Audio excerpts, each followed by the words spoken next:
Bismillahirrahmanirrahim. Assalamu alaikum students. Today we will continue our last session that was comprised of costing methods. Subsequently, it was divided into three methods that was job order costing, batch costing, and service costing. And the last one, but not the least, the process costing. पिछली class के अंदर हमने start लिया था कि जी costing क्या होती है। कॉस्टिंग के बारे में हमने ये डिफाइन किया। मैं स्पेसिफिक तौर पर इसको रिकैप्चुलेट कर देता हूँ ताकि जब आज का सेशन शुरू करें और आज की जब न्यूमेरिकल क्वेश्चंस को सॉल्व करें तो हमारे पास प्रीवियस नॉलेज जो है वो एक सफिशिएंट नॉलेज होना चाहिए। तो मैंने कहा कि कॉस्टिंग मेथड से मुराद ये है कि जब कभी भी कोई प्रोडक्ट प्रोड्यूस करते हैं, उस प्रोडक्ट की प्रोडक्शन करने के ऊपर जो पैसे खर्च होते हैं, उस पैसे खर्च होने की कैलकुलेशन को हम क्या कहते हैं? कॉस्टिंग कहते हैं। कॉस्टिंग मेथड से क्या मुराद है कि there are different methods to calculate the product cost, जिसमें हमने ये जिक्र किया लास्ट सेशन में कि एक जॉब ऑर्डर कॉस्टिंग होती है, एक बैच कॉस्टिंग होती है, फिर हमने कहा सर्विस कॉस्टिंग होती है और आखिर में हमने कहा कि प्रोसेस कॉस्टिंग होती है। और इनके बारे में हमने ये भी डिफाइन किया कि जॉब ऑर्डर कॉस्टिंग से मुराद ये है कि जब कभी भी किसी भी कस्टमर का एक यूनिक ऑर्डर को हम प्रोड्यूस करते हैं और यूनिक ऑर्डर को प्रोड्यूस करने के ऊपर जो हम कॉस्ट इनकर करते हैं, उस कॉस्ट को जब हम कैलकुलेट करेंगे कि कितने पैसे खर्च हो गए हैं उस प्रोडक्ट को प्रोड्यूस करने के ऊपर या उस जॉब को प्रोड्यूस करने के ऊपर और एक खास जॉब को प्रोड्यूस करने के ऊपर हमारे जो पैसे खर्च हुए हैं, उसकी कैलकुलेशन को हम जॉब ऑर्डर कॉस्टिंग कहते हैं। और ये जो जॉब ऑर्डर कॉस्टिंग है, एक जॉब ऑर्डर कॉस्ट शीट पर की जाएगी, एक ऐसे पेज पर की जाएगी जहां पर सिर्फ और सिर्फ उसी खास ऑर्डर की ही कैलकुलेशन की जाएगी। और हम उसकी कैलकुलेशन करने के बाद जो हमारी कॉस्ट कैलकुलेट होगी, उसके अंदर एक specific amount of profit add करने के बाद उसकी हम सेल्स प्राइस कैलकुलेट करेंगे। ये हम सारी बातें जो है ना वो न्यूमेरिकली सॉल्व करेंगे। इसके बाद हमने जिक्र किया था बैच कॉस्टिंग, और बैच कॉस्टिंग का मतलब ये बताया था कि जब कभी भी कोई कस्टमर एक खास क्वांटिटी ऑफ गुड्स जो है वो ऑर्डर करता है और एक खास बैच की सूरत में जब उसको प्रोड्यूस किया जाता है तो उसको हम बैच कॉस्टिंग कहते हैं। और उसकी एग्जांपल मैंने ये दी थी कि अगर एक शूज फैक्ट्री को ऑर्डर मिला है कि आपने 8 नंबर का जूता जो है वो प्रोड्यूस करना है और उसके 100 पेयर्स जो है वो प्रोड्यूस करने हैं, तो जो कस्टमर की तरफ से ये जो 100 पेयर्स का जो ऑर्डर मिला है, एक खास नंबर का जूता बनाने का ऑर्डर मिला है, तो इस खास ऑर्डर को हम क्या कहेंगे? बैच कॉस्टिंग कहेंगे। और बैच कॉस्टिंग में हमने यही कहा था कि कुछ क्वांटिटीज ऑफ गुड्स जो है वो एक खास क्वांटिटीज में और खास नंबर की चीज प्रोड्यूस करने को हम बैच कॉस्टिंग कहते हैं। और इसकी एग्जांपल हमने फार्मास्यूटिकल की भी दी थी कि जी कौन सा, फॉर एग्जांपल टैबलेट बनानी है और कितनी क्वांटिटीज में बनानी है, कौन सा इंजेक्शन बनाना है, कितनी क्वांटिटीज में ये इंजेक्शन बनाना है। और इसी तरीके से हमने बहुत सारी एग्जांपल जो है वो डिस्कस की थी और उसमें हमने ये कहा था कि एक से ज्यादा क्वांटिटीज में हमने जब कभी भी कोई चीज़ प्रोड्यूस करनी है और एक खास तादाद में प्रोड्यूस करनी है तो उसको हम बैच प्रोडक्शन भी कहते हैं और उसकी कॉस्टिंग करने को हम बैच कॉस्टिंग कहते हैं। फिर हमने ये जिक्र किया, कॉन्टिन्यूस प्रोडक्शन की बात की। कॉन्टिन्यूस प्रोडक्शन का मतलब ये है कि फैक्ट्री कस्टमर की रिक्वायरमेंट्स के मुताबिक चीज़ प्रोड्यूस नहीं करती, वो एक स्टैंडर्डाइज चीज़ प्रोड्यूस करती है और कॉन्टिन्यूसली प्रोड्यूस करती जा रही होती है। वो कस्टमर की नीड्स को जो है ना वो अकाउंट फॉर नहीं करती, बस यूनानिमसली वो चीज़ें जो है ना वो प्रोड्यूस कर रही होती है। और ये जो प्रोडक्शन है वो 24 आवर्स और 7 डेज पर मुहित होती है। और ऐसे समझ लें कि सारा साल जो है ना वो प्रोडक्शन होती है और कॉन्टिन्यूसली प्रोडक्शन होती है। ऐसी प्रोडक्शन को हम कॉन्टिन्यूस प्रोडक्शन भी कहते हैं और प्रोसेस प्रोडक्शन भी कहते हैं। और इसके तहत जो कॉस्टिंग की जाती है उसको हम प्रोसेस कॉस्टिंग कहते हैं। इसको भी हम न्यूमेरिकली आज थोड़ा सा टच करने की कोशिश करेंगे। मुझे उम्मीद है कि job order costing, batch costing और प्रोसेस कॉस्टिंग के थोड़े से कुछ फ्यू टॉपिक्स जो है ना मैं उसको टच कर पाऊंगा। और आज के सेशन में हम काफी सारी चीजें ऐसी हैं जो न्यूमेरिकली हम उनको सॉल्व करेंगे। तो चलें स्टार्ट लेते हैं। हम जॉब ऑर्डर कॉस्टिंग के अंदर किस तरह हमने क्वेश्चन सॉल्व करना है या किस तरीके से हमने न्यूमेरिकल को जो है ना वो लेकर के चलना है, वो आज हम स्टार्ट लेते हैं। सबसे पहले तो इसके लिहाज से आप ये बात याद रख लें कि जब कभी भी कोई भी ऑर्डर हमें कस्टमर की तरफ से वसूल होता है और जब उसकी हम प्रोडक्शन स्टार्ट करते हैं, तो प्रोडक्शन स्टार्ट करने से पहले हम एक जॉब कार्ड बनाते हैं। और ये जॉब कार्ड क्या होता है, उस कार्ड के ऊपर क्या लिखा होता है, उसको हम रीड आउट करते हैं। और हम अपनी फ्यूचर की जितनी भी प्रैक्टिस होगी, अगर फॉर एग्जांपल कहीं पर भी हम जॉब कर रहे होते हैं, कहीं पे भी अपनी जॉब परफॉर्म कर रहे होते हैं, तो हमें ये चीज़ों को फॉलो करना पड़ेगा।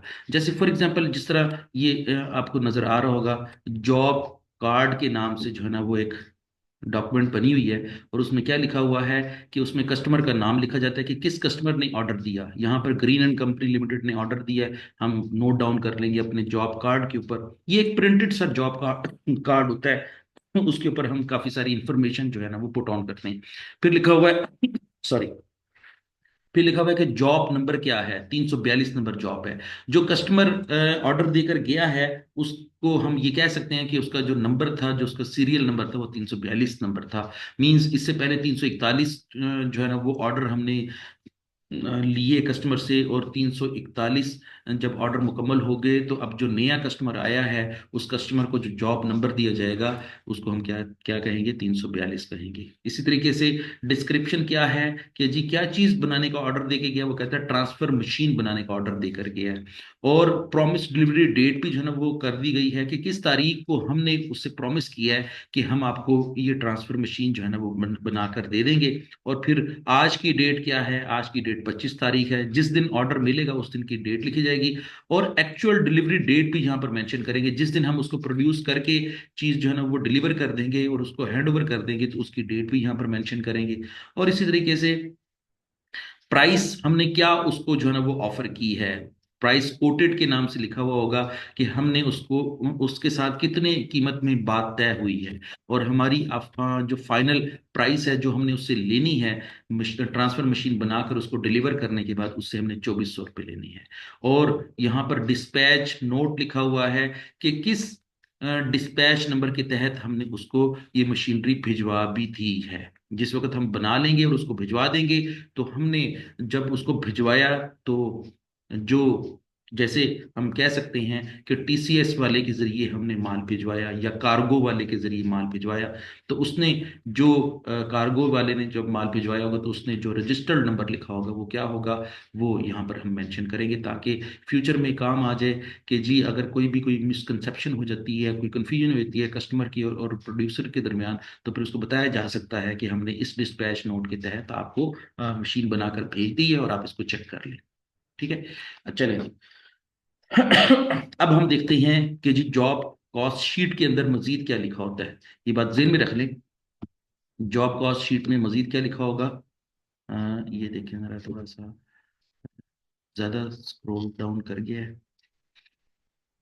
हाँ, ये जॉब कॉस्ट शीट होती है। आप इसमें जरा ऑब्जर्व करें, यहाँ पर मटेरियल, लेबर, एफओएच और अदर चार्जेस के नाम से कॉलम बने हुए हैं कि हम जब कभी भी वो जो जॉब है उसके ऊपर जो पैसे खर्च कर रहे होंगे, वो सारे के सारे जो है ना कॉलम वाइज नोट कर रहे होंगे।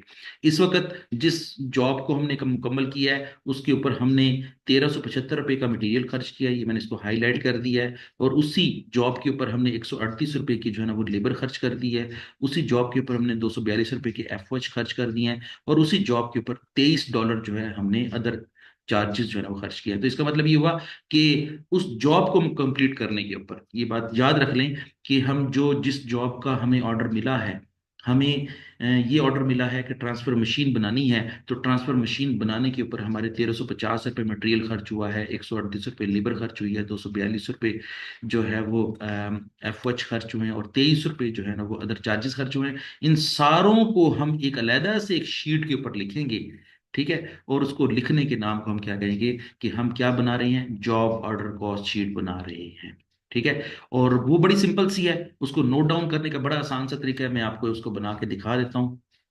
ये देखें, यहाँ पे लिखा हुआ है जॉब कॉस्ट शीट।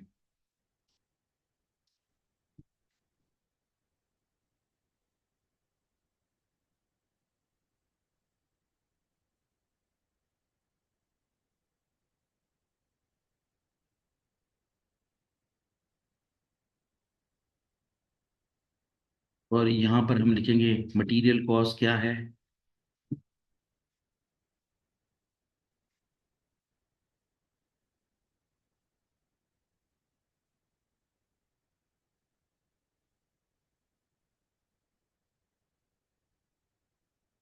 स्पेसिफिकली हम जो है ना इसको मेंशन कर देते हैं कि जॉब कार्ड से पता चला कि 1375 रुपये हमने मटेरियल खर्च किया।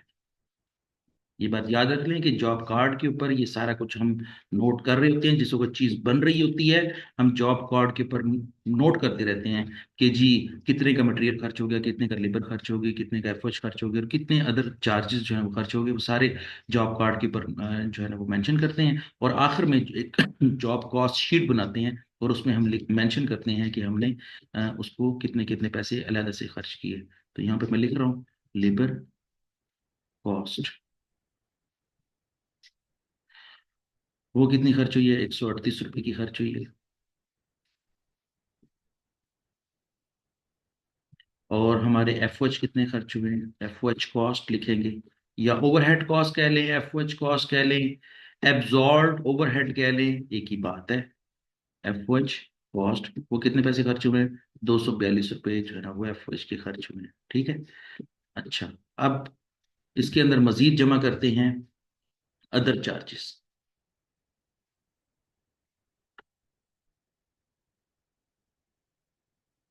अदर चार्जेस या अदर कॉस्ट वो कितनी है, 23 रुपये की है। ठीक है।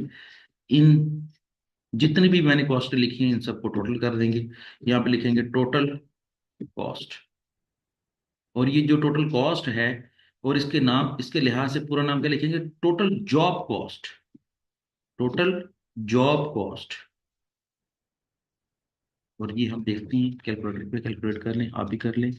1375 जमा 138 जमा 242 जमा 23, ये हो जाएगा 1778 रुपये हमने टोटल खर्च किए हैं। 1778 रुपए कह लें, डॉलर कह लें, ठीक है, ये हमने खर्च किए हैं। और इंटरेस्टिंग बात ये है कि हमने तो खर्च किए हैं 1778 रुपये, और हमने ऊपर लिखा भी हुआ है कि ये कितने का बिका है, माइनस सेल्स प्राइस। सेल्स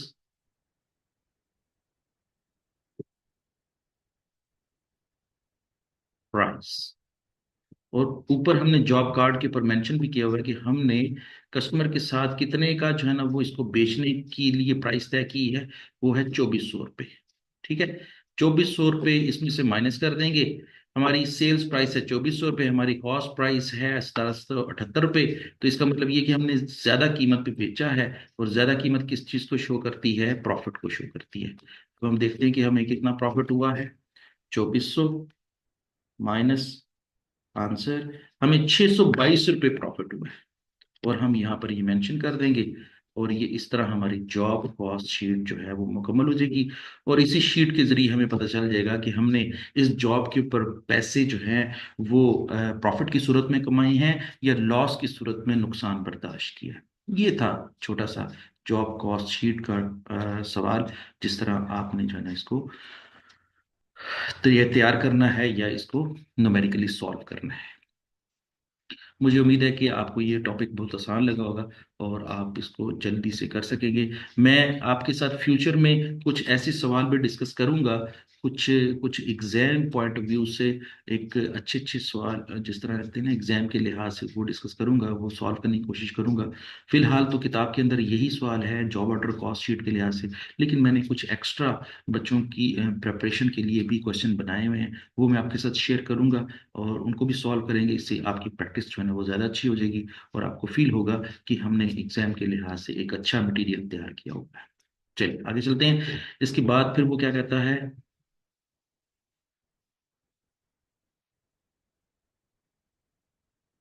ये देख लें, ये इसका सोल्यूशन भी है, आप इसको जो है ना वो व्यू कर लें।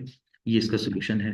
मटेरियल कॉस्ट है, लेबर कॉस्ट है, एफओएच कॉस्ट है, अदर चार्जेस हैं, टोटल कॉस्ट है, सेल्स प्राइस है, और इस तरह ये प्रॉफिट है। अब हम बात करते हैं बैच कॉस्टिंग की। बैच कॉस्टिंग के लिहाज से सिर्फ इतना ही ज़हन में रखना है कि हमें एक से ज्यादा यूनिट बनाने का ऑर्डर मिला है। ठीक है। एक से ज्यादा मींस 10 यूनिट का ऑर्डर भी मिल सकता है, 20 का भी मिल सकता है, 100 यूनिट का भी मिल सकता है, 200 यूनिट का भी मिल सकता है। ठीक है। तो जब कभी भी एक से ज़्यादा नंबर ऑफ यूनिट्स की प्रोडक्शन के लिए हमें ऑर्डर मिलेगा तो वो हमारी बैच क्वांटिटीज कहलाएंगी, बैच प्रोडक्शन कहलाएगी। और हम जब उसको प्रोड्यूस कर लेंगे तो उसकी कॉस्ट को बिल्कुल ही जॉब ऑर्डर कॉस्टिंग की तरह ही जो है ना वो एक्यूमुलेट करेंगे। और एक्यूमुलेट करने के बाद फिर हम पर यूनिट कॉस्ट भी कैलकुलेट करेंगे। और मैं आपसे थोड़ा सा इसका फार्मूला भी डिस्कस कर लेता हूँ पहले। फार्मूला आपको पता होगा तो फिर आप कॉस्ट भी कैलकुलेट करेंगे। ये देखें जरा, ये लिखा हुआ है, ये देखें, ये लिखा हुआ है cost per unit in batch. हमने पर यूनिट कॉस्ट जरूर कैलकुलेट करनी है। मसलन हमें ऑर्डर मिला है 100 यूनिट बनाने का। तो 100 यूनिट बनाने के ऊपर हमने मटेरियल कितना खर्च किया, लेबर कितनी खर्च की, एफओएच कितने खर्च किए, या मजीद अदर चार्जेस कितने खर्च किए, सारों को एक्यूमुलेट कर देंगे। सारों को एक्यूमुलेट करके हम उसको क्या नाम देंगे, total production cost of the batch. 100 unit produce किए तो 100 यूनिट की टोटल कॉस्ट कितनी है वो हम उसको न्यूमरेटर में लिख लेंगे। और कितने यूनिट बनाए हैं, जाहिर है मैंने फर्ज किया कि 100 यूनिट बनाए हैं, एक बैच के अंदर 100 यूनिट बनाए, तो 100 यूनिट को यहाँ पर डिवाइजर में या डिनोमिनेटर में लिख देंगे। न्यूमरेटर को डिनोमिनेटर से डिवाइड करेंगे और आपका आंसर क्या आ जाएगा, पर यूनिट कॉस्ट आ जाएगी। और ये लिखा भी हुआ है, ठीक है। ये था बड़ा सिंपल सा फार्मूला, ठीक है। अब इसी के जरिए, इसी फार्मूले को फॉलो करते हुए हम एक क्वेश्चन भी सॉल्व करते हैं। इस तरह हमारी ये बैच कॉस्टिंग की जो बल्कि देखिए यहाँ पर एक एमसीक्यू भी आ गया है। पहले इसको सॉल्व कर लेते हैं, फिर उसके बाद न्यूमेरिकल सॉल्व कर लेते हैं। अच्छा जी, आप भी इस एमसीक्यूज को जो है ना वो पढ़ें और फिर उसके बाद इसका जवाब देने की कोशिश करते हैं। वो कहता है कि test your understanding one which of the following are characteristics of the job costing. Job costing की खसूसियात क्या हैं, हमने ये पिछले सेशन में डिस्कस की हैं कि जॉब कॉस्टिंग की खसूसियात क्या हो सकती हैं कि वो एक कस्टमाइज प्रोडक्ट हो सकती है, वो कस्टमर ड्रिवन प्रोडक्ट हो सकती है, वो कस्टमर की मर्जी के मुताबिक जो प्रोडक्ट हम बनाते हैं वो जॉब प्रोडक्शन कहलाती है। और जॉब प्रोडक्शन के तहत जो कॉस्टिंग की जाती है उसको हम जॉब कॉस्टिंग कहते हैं। तो फिर यहीं पर ही कुछ ऑप्शंस दी गई हैं, आप इसको जो है ना वो रीड आउट करें और उसके बाद फिर मुझे आंसर दें कि वो कहता है कि जॉब कॉस्टिंग की खसूसियात क्या है। तो वो देखते हैं। सबसे पहली खसूसियत लिखी हुई है नंबर वन, होमोजीनियस प्रोडक्ट। बिल्कुल गलत, ये वाली ऑप्शन बिल्कुल गलत है। होमोजीनियस प्रोडक्ट का मतलब ये होता है कि जी ऐसी तमाम चीजें जो कि स्टैंडर्डाइज बनाई जाती हैं। और ऐसी तमाम चीजें जो स्टैंडर्डाइज बनाई जाती हैं वो फैक्ट्री की मर्जी के मुताबिक बनाई जाती हैं, मिल्स की मर्जी के मुताबिक बनाई जाती हैं। जब कभी भी बिजनेसमैन अपनी मर्जी से चीज प्रोड्यूस करता है तो वो होमोजीनियस प्रोडक्ट प्रोड्यूस करता है। और होमोजीनियस प्रोडक्ट जो है वो किस किस प्रोडक्शन मेथड को शो करती हैं, वो प्रोसेस कॉस्टिंग को शो करती हैं, वो कॉन्टिन्यूस प्रोडक्शन को शो करती हैं, ठीक है। और वो स्टैंडर्डाइज प्रोडक्शन को शो करती हैं। तो इस लिहाज से जब हमने क्वेश्चन पूछा कि जॉब ऑर्डर कॉस्टिंग की खसूसियात क्या है, तो उसमें ये वाली खसूसियात तो नहीं हो सकती, होमोजीनियस प्रोडक्ट तो नहीं हो सकती। दूसरा, कस्टमर ड्रिवन प्रोडक्शन, ये बिल्कुल सही लिखी हुई है। कस्टमर की मर्जी के मुताबिक जब चीज बनाई जाती है तो उसको हम क्या कहते हैं, जॉब प्रोडक्शन कहते हैं। और जॉब प्रोडक्शन के तहत जो कॉस्टिंग की जाती है उसको हम जॉब कॉस्टिंग कहते हैं। तो दूसरी ऑप्शन जो है ना बिल्कुल सही है। तीसरी ऑप्शन देखते हैं कि production can be completed with in a single accounting period. वो कहते हैं कि सिंगल अकाउंटिंग पीरियड में जो प्रोडक्शन मुकम्मल कर ली जाती है उसको भी हम जॉब कॉस्टिंग कहते हैं। तो इसका मतलब ये हुआ कि ऑप्शन नंबर 2 और 3 जिस आपकी ऑप्शन में होगा वो आपका क्वेश्चन का जवाब सही होगा। वो कहता है कि जी ए बिल्कुल गलत है। वो कहता है कि जी 1 और 2 बिल्कुल गलत है, ठीक है। कि हमारा जवाब असल में दूसरा और तीसरा होना चाहिए, ठीक है। सेकंड एंड थर्ड जिस ऑप्शन में होगा वो हमारा सवाल का जवाब सही होगा। सी वो कह रहा है कि दूसरा और तीसरा है। तो इस लिहाज से हमारी जो ऑप्शन सी है वो लॉक होती है। और ये ऑप्शन सी जो है ना वो बिल्कुल सही है और बाकी ऑप्शन जो है ना वो गलत है। तो इस लिहाज से हमारी ऑप्शन सी जो है वो करेक्ट ऑप्शन है। चले जी आगे चलते हैं। इस तरह आपका एक लगे हाथों एक एमसीक्यूज भी हल। चलें जी, थोड़ा सा और लुक फॉरवर्ड करते हैं। लो जी, जॉब कॉस्टिंग के लिहाज से क्वेश्चन भी आ गया है, हम इसको सॉल्व करने की कोशिश करते हैं और देखते हैं कि जॉब कॉस्टिंग में सवाल कैसे सॉल्व होता है। वो कहता है कि jet print limited specialises in printing advertising leaflets. Leaflets को का उर्दू में मतलब होता है एक किताबचा छापना। कोई भी छोटा सा किताबचा छापने को हम क्या कहते हैं, या किसी किताबचे को क्या कहते हैं, लीफलेट्स, ठीक हो गया। अब क्योंकि ये प्रिंटिंग प्रेस वाले हैं, इनको जो है वो एक किताबचा छापने का ऑर्डर मिला है। अब देखते हैं कि वो कितने ऑर्डर्स मिले हैं। वो कहता है is in the process of preparing it's price list. वो कहता है कि प्राइस लिस्ट जो है ना वो बनाने की जो है ना वो प्रोग्राम बना रहे हैं कि एक प्राइस लिस्ट बनाई जाए जिसके अंदर एक किताबचा बनाया जाए जिसके अंदर हम अपनी जो है ना वो चीज़ों की प्रोडक्ट की प्राइस जो है वो कोट करें। तो एक किताबचा है, उसके अंदर क्या लिखा जाएगा, प्राइस लिस्ट बनाई जाएगी, और वो जो है वो कंपनी को छापने का ऑर्डर मिला है। अब वो देखते हैं कि क्या है। The most popular requirement is for the folded leaflets. वो कहता है कि फोल्डेड लीफलेट्स बनाने हैं आपने, फोल्ड करके। ठीक है। अच्छा, फिर क्या कहता है, made from a single sheet, और एक एक शीट के ऊपर बनाना है आपने। ठीक है। और पेपर कौन सा यूज करना है, A4 पेपर यूज करना है। From past record and the budgeted figures, the following data has been estimated for a typical batch of 10,000 leaflets। लो जी, यहां पर आपने थोड़ा सा पॉज लेना है और मेरे साथ डिस्कस करना है कि कितने लीफलेट्स के लिहाज से वो बता रहा है। 10,000 लीफलेट्स बनाएंगे तो ये आपका पैसा खर्च होगा। 10,000 लीफलेट्स बनाएंगे, उसने 10,000 का बजट दे दिया आपको कि अगर 10,000 बनाएंगे तो इतने पैसे खर्च होंगे। ठीक है।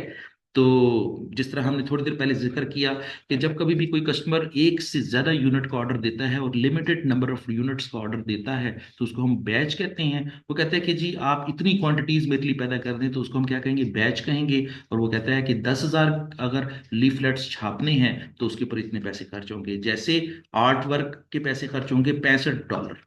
कहता है कि डिजाइनिंग भी तो करनी है ना लीफलेट्स की, उसके ऊपर कोई फूल फूल बूटे बनाने हैं, कोई किसी किस्म की जो है ना वो एनग्रेविंग करनी है, कोई अच्छी सी जो है ना उन्होंने कुछ लिखना है, कुछ वर्ड्स लिखने हैं, कुछ डिजाइनिंग करनी है। तो एक दफा जो है ना वो हम लीफलेट को जो है ना डिजाइन जरूर करेंगे, और वो कॉस्ट कितनी है, $65 है।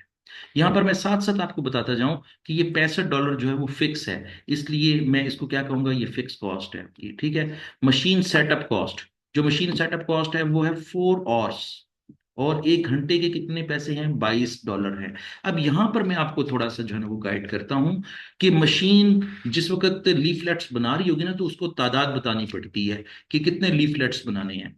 हम उसको कहेंगे 10,000 लीफलेट्स बनाने हैं तो वो कहेगा कि इस लीफलेट्स को मुकम्मल करने में 4 घंटे लगते हैं, और 1 घंटे की चार्जेस कितने हैं, $22 हैं। तो इसका मतलब ये हुआ कि अगर मैं 10,000 लीफलेट्स बनाऊंगा तो मुझे कितने जो है वो डॉलर अदा करने पड़ेंगे, $88 अदा करने पड़ेंगे। ये बात याद रख लें कि $22 मल्टीप्लाई बाई 4 आवर्स, 1 घंटे के पैसे हैं $22, और 4 घंटों के पैसे कितने हो जाएंगे, 88। ठीक है। तो ये बात याद रखनी है कि ये फिक्स कॉस्ट है, और 4 घंटों के अंदर वो छाप के आपको दे देगा। ठीक हो गया। तो ये आपकी फिक्स कॉस्ट है। पेपर कैसे खर्च होगा, उसके ऊपर पेजेस कैसे खर्च होंगे, वो कहता है कि 1,000 शीटों का जो कॉस्ट है वो $12.5 है। $12.5 जो है वो खर्च होते हैं अगर 1,000 शीटें जो है इस्तेमाल करें। अगर मैं कहूं आपको कि अगर हमने 10,000 लीफलेट्स बनाने हैं तो कितने पैसे खर्च होंगे, यहाँ पे मैं थोड़ी सी वर्किंग कर देता हूँ। 10,000 लीफलेट्स खर्च होंगे तो हमारे कितने पैसे खर्च होंगे, 10,000 तकसीम 1,000 मल्टीप्लाई बाई 12/5।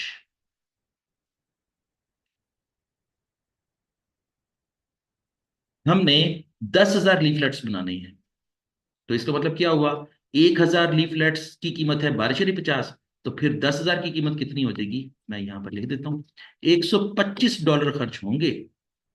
अच्छा, अब यहां पर मैं आपसे एक छोटी सी बात डिस्कस करना चाहता हूँ कि जितने ज्यादा लीफलेट्स जो है ना वो बनाएंगे उतनी ज्यादा पेजेस खर्च होंगे। जितने ज्यादा पेजेस खर्च होंगे तो ये कौन सी कॉस्ट कहलाएगी, फिक्स कॉस्ट कहलाएगी या वेरिएबल कॉस्ट कहलाएगी। तो इसका जवाब है, करेक्ट आंसर है, वेरिएबल कॉस्ट। तो इसका मतलब ये हुआ कि जो आपका पेपर वर्क है ये आपकी क्या है, वेरिएबल कॉस्ट। ये मैंने आपके लिए जो है ना यहाँ पे मेंशन कर दी है, ये वेरिएबल कॉस्ट है। अच्छा जी, इंक उसके ऊपर खर्च होगी, इंक एंड कंज्यूमेबल्स। वो कहता है कि जी ₹40 की इंक खर्च होगी। अगर 10,000 लीफलेट्स बनाएंगे तो कितनी इंक खर्च होगी, ₹40 की। ठीक है। और अगर 20,000 लीफलेट्स बनाएंगे तो कितनी इंक खर्च होगी, ₹80 की। तो इसका मतलब ये हुआ कि जितनी ज्यादा इंक खर्च करेंगे, जितनी ज्यादा प्रिंटिंग करेंगे उतनी ज्यादा इंक खर्च होगी, जितनी ज्यादा इंक खर्च होगी वो आपकी कौन सी कॉस्ट बन जाएगी, वेरिएबल कॉस्ट बन जाएगी। और सेकंड लास्ट ये है कि प्रिंटर वेजेस, प्रिंटर के ऊपर कोई बंदा भी तो काम कर रहा होगा ना, उसने 4 घंटे लगा के 10,000 लीफलेट्स छापने हैं, ठीक है। तो जब 10,000 लीफलेट्स छापने हैं, 1 घंटे के हैं $8 उसकी वेजेस, तो 4 घंटे की कितनी हो जाएगी, $32। तो इसका मतलब ये हुआ कि जब कभी भी हम 10,000 लीफलेट्स बनाएंगे तो मजदूर को कितनी वेजेस देंगे, $32। ठीक है। तो ये भी कॉस्ट कौन सी है, ये भी आपकी वेरिएबल कॉस्ट है, ये बात ध्यान में रख लें। ठीक है। अब वो क्या कह रहा है कि printer wages very with the volume, वो कह भी रहा है कि प्रिंटर की जो ना वेजेस जो है ना वॉल्यूम के हिसाब से चेंज होगी। मींस कि अगर 10,000 लीफलेट्स हैं तो $32 तनख्वाह अदा करनी पड़ेगी, और अगर 20,000 लीफलेट्स हैं तो फिर कितनी अदा करनी पड़ेगी, डबल हो जाएगी। तो इसका मतलब ये हुआ कि जितनी ज्यादा उससे काम लेंगे उतनी ज्यादा वेजेस अदा करेंगे, इसलिए हम उसको वेरिएबल कॉस्ट कहते हैं। और आखिर में एक छोटी सी एक्सप्लेनेशन और है जो कि आपके सवाल में इस्तेमाल होगी, ये भी पढ़ लेते हैं और इसको हम सॉल्व करने की कोशिश करते हैं। अच्छा, बाकायदा तौर पर भी मैं इस क्वेश्चन को सॉल्व करूंगा, लेकिन फिलहाल मैं आपको डाटा समझा रहा हूँ कि इस सवाल का डाटा कुछ इस तरह बनेगा। अच्छा, वो कहता है जनरल फिक्स ओवरहेड जो है वो $15,000 है। जनरल फिक्स ओवरहेड $15,000 है, और इन $15,000 की जो हमने कॉस्टिंग करनी है, वो कैसे कॉस्टिंग करनी है कि 15,000 खर्च होंगे 600 डायरेक्ट लेबर आवर्स के ऊपर। ठीक है। एक 15,000 पे जो खर्च होंगे वो 600 घंटों के पैसे हैं, तो इसका मतलब 1 घंटे के पैसे कितने हो जाएंगे, 15,000 तकसीम 600 कर देंगे। 600 घंटों के पैसे कितने हैं, 15,000, और ये आपकी फिक्स कॉस्ट है। ठीक है। और हमने इसके लिहाज से पिछले चैप्टर्स में जो है वो एक लफ्ज पढ़ा है जिसको हम क्या कहते हैं, OAR, ओवरहेड एब्जॉर्प्शन रेट। तो अब हमारा इस क्वेश्चन के अंदर ओवरहेड एब्जॉर्प्शन रेट कैसे कैलकुलेट होगा कि टोटल बजटेड फिक्स ओवरहेड जो है वो 15,000 है, टोटल बजटेड आवर्स कितने हैं 600, तो हमारा 1 घंटे के OAR कितना हो जाएगा, $25 हो जाएगा। ठीक है, $25 हो जाएगा। जितने घंटे इस्तेमाल करेंगे उतनी ही हमने जो है ना वो इसको एलोकेट कर देनी है। ठीक है। अच्छा जी, चले अब आगे चलते हैं। वो कहता है calculate the cost of 10,000 leaflets and 20,000 leaflets. अब आपने क्या करना है, जॉब कॉस्टिंग नहीं कर रहे, ये अब आप बैच कॉस्टिंग कर रहे हैं। और बैच कॉस्टिंग का मतलब ये है कि खास क्वांटिटीज में जिस वक्त प्रोडक्शन का ऑर्डर मिलता है तो उसको हम बैच प्रोडक्शन कहते हैं, और बैच प्रोडक्शन के लिहाज से जो कॉस्टिंग की जाती है उसको हम बैच कॉस्टिंग कहते हैं। अब हमने क्या करना है, 2 कॉलम्स बनाने हैं। जब भी हमने जो ना कॉस्ट कैलकुलेट करनी है तो हमने 2 कॉलम बनाने हैं। एक कॉलम में 10,000 लीफलेट्स की कॉस्ट कैलकुलेट करनी है, और दूसरे कॉलम में हमने 20,000 लीफलेट्स की कॉस्ट कैलकुलेट करनी है। तो चले देखते हैं कि किस तरह हल होता है। यहाँ पर लिखेंगे डिटेल के नाम से।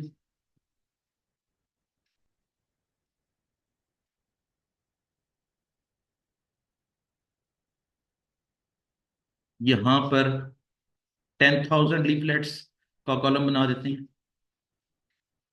10,000, और ये कॉलम बना देता हूँ मैं 20,000 लीफलेट्स का। ठीक है।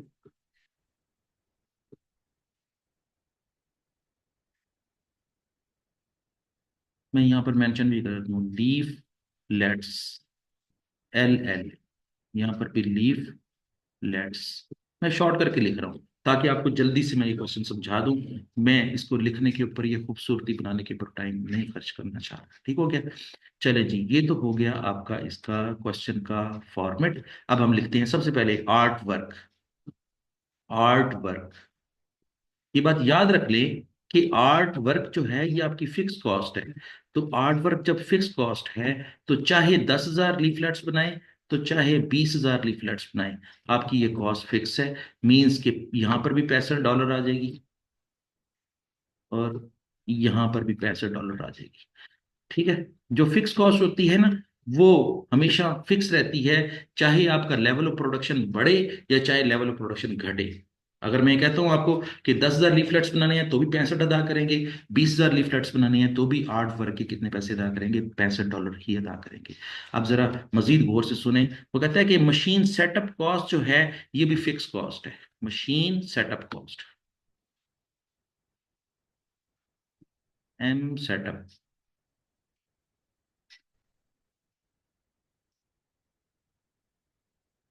तो इसकी भी ₹88 खर्च होंगे, और इसके भी ₹88 खर्च होंगे। अच्छा, स्टूडेंट्स इस बात पर परेशान ना हो कि हमें कैसे पता चलेगा कि कौन सी कॉस्ट फिक्स है और कौन सी कॉस्ट वेरिएबल है। इस चीज़ की डिस्कशन हमने शुरू के चैप्टर्स में ही कॉस्ट क्लासिफिकेशन के चैप्टर में कर ली थी कि कौन सी कॉस्ट को हम फिक्स कॉस्ट कहते हैं और कौन सी कॉस्ट को हम वेरिएबल कॉस्ट कहते हैं। अगर आप मुनासिब समझे तो मैं इसको दोबारा थोड़ा सा रिपीट कर देता हूँ कि ऐसी सॉरी, ऐसी तमाम किस्म की कॉस्टें जो प्रोडक्शन के साथ साथ बढ़ती हैं और प्रोडक्शन के साथ साथ घटती हैं। अगर प्रोडक्शन बढ़ती है तो कॉस्ट बढ़ती है, प्रोडक्शन घटती है तो कॉस्ट घटती है। ऐसी तमाम कॉस्ट को हम वेरिएबल कॉस्ट कहते हैं। लेकिन ऐसी तमाम कॉस्टें जो प्रोडक्शन के बढ़ने से ना बढ़ें और प्रोडक्शन की घटने से ना घटे, सेम रहें, एक ही जगह पर जो है ना वो कांस्टेंट रहें, ऐसी तमाम कॉस्ट को हम क्या कहते हैं? फिक्स कॉस्ट कहते हैं। ठीक है। और हमने इस क्वेश्चन के अंदर जो है वो इस चीज को डिस्टिंग्विश करना है कि कौन सी कॉस्ट वेरिएबल कॉस्ट है और कौन सी कॉस्ट फिक्स कॉस्ट है। चलिए जी, अब हम बात करते हैं, तीसरी कॉस्ट है पेपर। हमारा पेपर भी खर्च हुआ है, मतलब पेजेस भी खर्च हुए हैं। जब हम लीफलेट्स छाप रहे थे, प्रिंट कर रहे थे, तो हमारा उसके ऊपर जो है ना वो पेपर खर्च हुआ है। और यहाँ पर देखें, ये लिखा भी हुआ है A4 पेपर खर्च हुआ है। और यहाँ पर उसने बताया भी है कि अगर 10,000 लीफलेट्स बनाएंगे तो कितनी कॉस्ट खर्च होगी? 125 रुपये कॉस्ट खर्च होगी। लेकिन अगर 20,000 लीफलेट्स जो है ना वो बनाएंगे तो 20,000। ठीक है। तकसीम 1,000 ज़रब 12.5। ठीक है।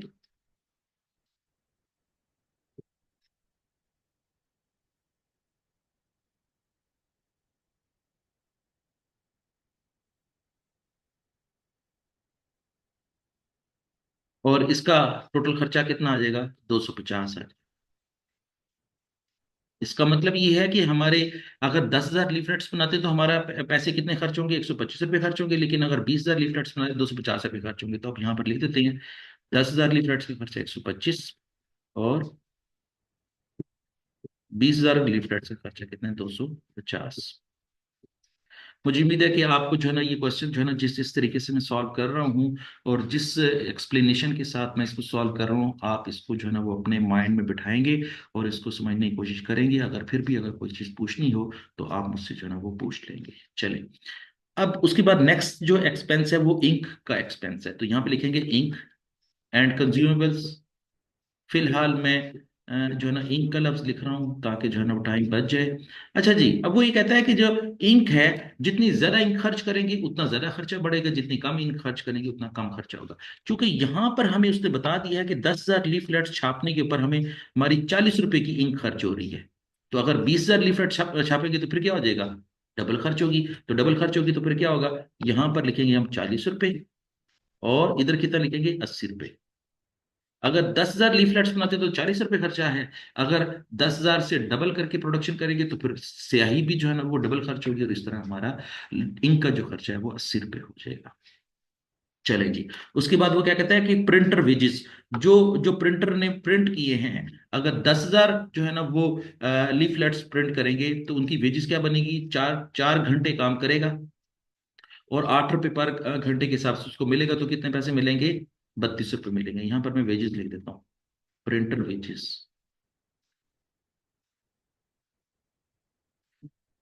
यहाँ पर 32 रुपये खर्च आ जाएगा, और यहाँ पर कितना आएगा? 64 रुपये खर्च आ जाएगा। ये बात ध्यान में रखना कि अगर 10,000 लीफलेट्स बनाते हैं तो 4 घंटे काम करेगा मजदूर।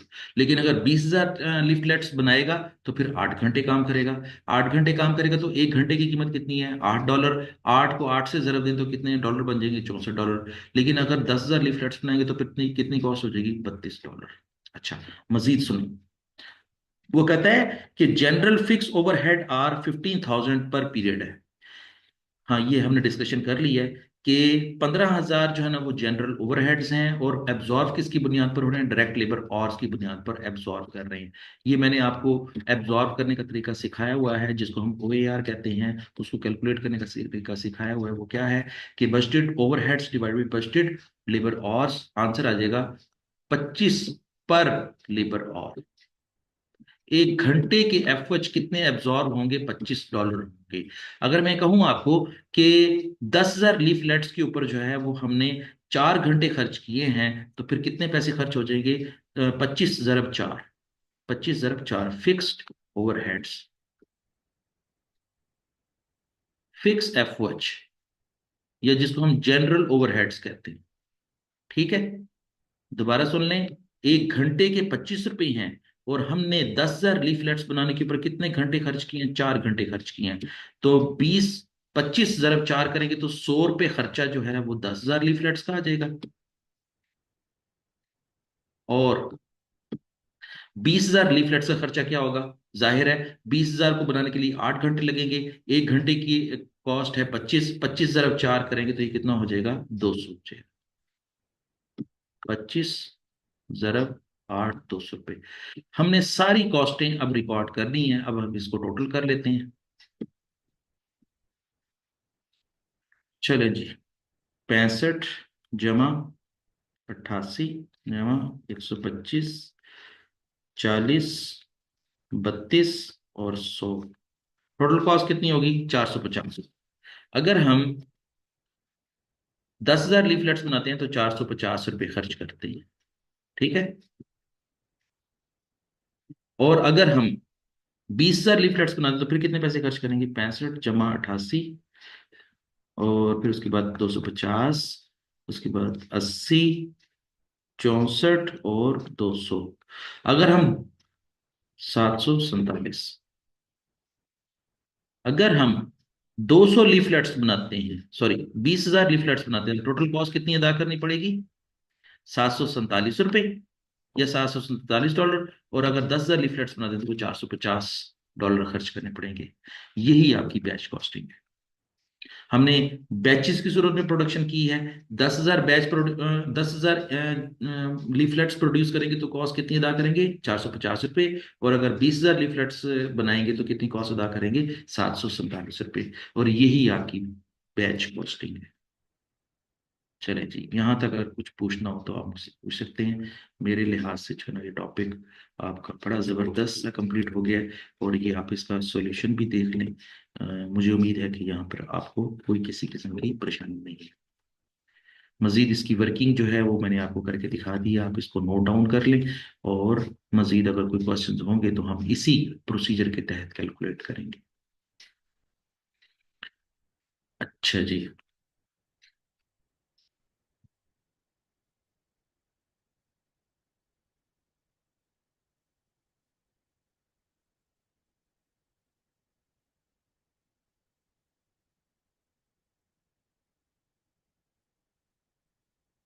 अच्छा, यहाँ पर उसने क्वेश्चन में पूछा तो नहीं हुआ, लेकिन मैं आपको अंडरस्टैंडिंग के लिए बता देता हूँ कि अगर वो ये कहता है कि जी एक लीफलेट की कॉस्ट बताएं, तो फिर क्या करेंगे आप?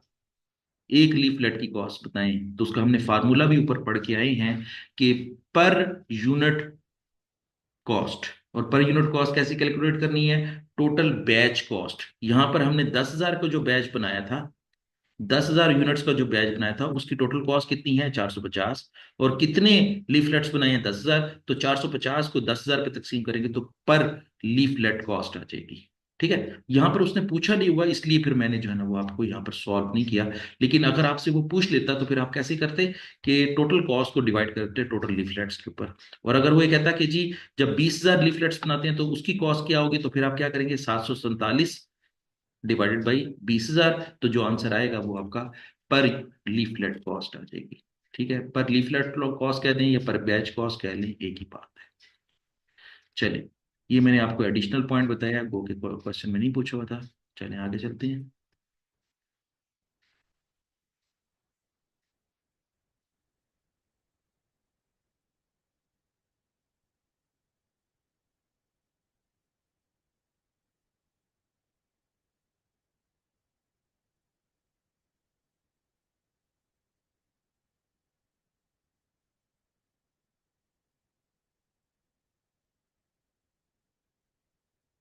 चले, एक और क्वेश्चन भी आ गया हमारे सामने, जिसको भी सॉल्व कर लेते हैं। और ये भी बैच कॉस्टिंग का ही सवाल है। सॉरी, ये जॉब ऑर्डर कॉस्टिंग का सवाल है। वो कहता है कि जी, a business has a job costing system. एक बिजनेस है जो कि जॉब कॉस्टिंग सिस्टम यूज करता है, and prices job using total absorption costing. और वो कहता है कि the cost estimate for job number 264 are as follows, कि जो हमें एक कस्टमर से ऑर्डर मिला था, उस कस्टमर के ऑर्डर को हम क्या कहते हैं, जॉब कहते हैं। और जो ऑर्डर है उसका नंबर क्या है, 264। हमने 264 जॉब के तहत जो है ना वो प्रोडक्शन की है। और खास तौर पर उसके ऊपर जो पैसे खर्च हुए हैं, वो मटेरियल के कितने पैसे खर्च हुए हैं, 50 केजी जो है वो खर्च हुआ है। उसके उसके ऑर्डर को फुलफिल करने के लिए 50 केजी हमारा रॉ मटेरियल खर्च हुआ है। और 1 केजी की कीमत कितनी है, $4 है। ठीक है। तो हम क्या करेंगे, 50 × 4 करेंगे तो ये $200 मटेरियल की कॉस्ट हो जाएगी। ये मैंने आपके लिए लिखा हुआ है, आप इसको जो है ना वो अंडरस्टैंड कर सकेंगे जल्दी जल्दी, इसमें कोई इतनी बड़ी मुश्किल बात नहीं है। फिर लेबर की बात की जा रही है। 30 घंटे खर्च हुए हैं उसका ऑर्डर फुलफिल करने के लिहाज से, या उसके उसके लिए जो प्रोडक्शन करनी थी, 30 घंटे लगे। और 1 घंटे की लेबर की वेजेस कितनी है, 9 पर आवर है। तो आप क्या करेंगे, 30 × 9 करेंगे तो $270 आ जाएगा। ठीक है। तो ये मेरे ख्याल है बहुत सिंपल सा है, इसको इतना ज़्यादा कैलकुलेशन वाइज कोई आपको परेशानी नहीं होगी। आगे चलते हैं। वो कहते हैं वेरिएबल प्रोडक्शन ओवरहेड जो है वो 6 पर डायरेक्ट लेबर और है। यहां पर आप थोड़ा सा पॉज लेंगे और यहां पर सोचेंगे कि 1 घंटे की वेरिएबल एफएच बता दी है 6 पर डायरेक्ट लेबर और। लेकिन डायरेक्ट लेबर और से क्या मुराद है, ये वाले डायरेक्ट लेबर और। जो भी आपकी वेरिएबल ओवरहेड है, रेट तो 6 रुपये ही लगेगा, लेकिन डायरेक्ट लेबर ऑर्स की फिगर कहां से उठाएंगे, ये फिगर उठाएंगे। तो आप क्या करेंगे, 30 × 6 करेंगे तो ये कितना बन जाएगा, 180। तो ये बात याद रख लें कि वेरिएबल ओवरहेड्स जो होते हैं वो किसी ना किसी बेस की बुनियाद पर जो है ना वो कैलकुलेट करने होती हैं। वो बुनियाद जो है, वो बेस जो है ना वो आपने क्वेश्चन से ही जो है ना वो अखज़ करनी है। यहाँ पर चूंकि जो है ना वो डायरेक्ट लेबर आवर्स की बुनियाद पर वेरिएबल ओवरहेड कैलकुलेट करता है, तो हमने डायरेक्ट लेबर आवर को क्वेश्चन में ढूंढना है, तो वो हमें मिल जाएगा कि ये 30 घंटे जो है वो डायरेक्ट लेबर आवर्स है। हमने क्या करना होगा, घंटे हमें यहाँ से मिल जाएंगे, रेट हमें यहाँ से मिल जाएगा, दोनों को मल्टीप्लाई करेंगे तो हमारे वेरिएबल ओवरहेड्स आ जाएंगे। ठीक हो गया। उसके बाद एक छोटी सी कैलकुलेशन जो कि हमने पहले भी क्वेश्चन में सीखी, अब दोबारा करनी पड़ेगी। वो कहता है कि बजटेड फिक्स प्रोडक्शन ओवरहेड हैं 80,000।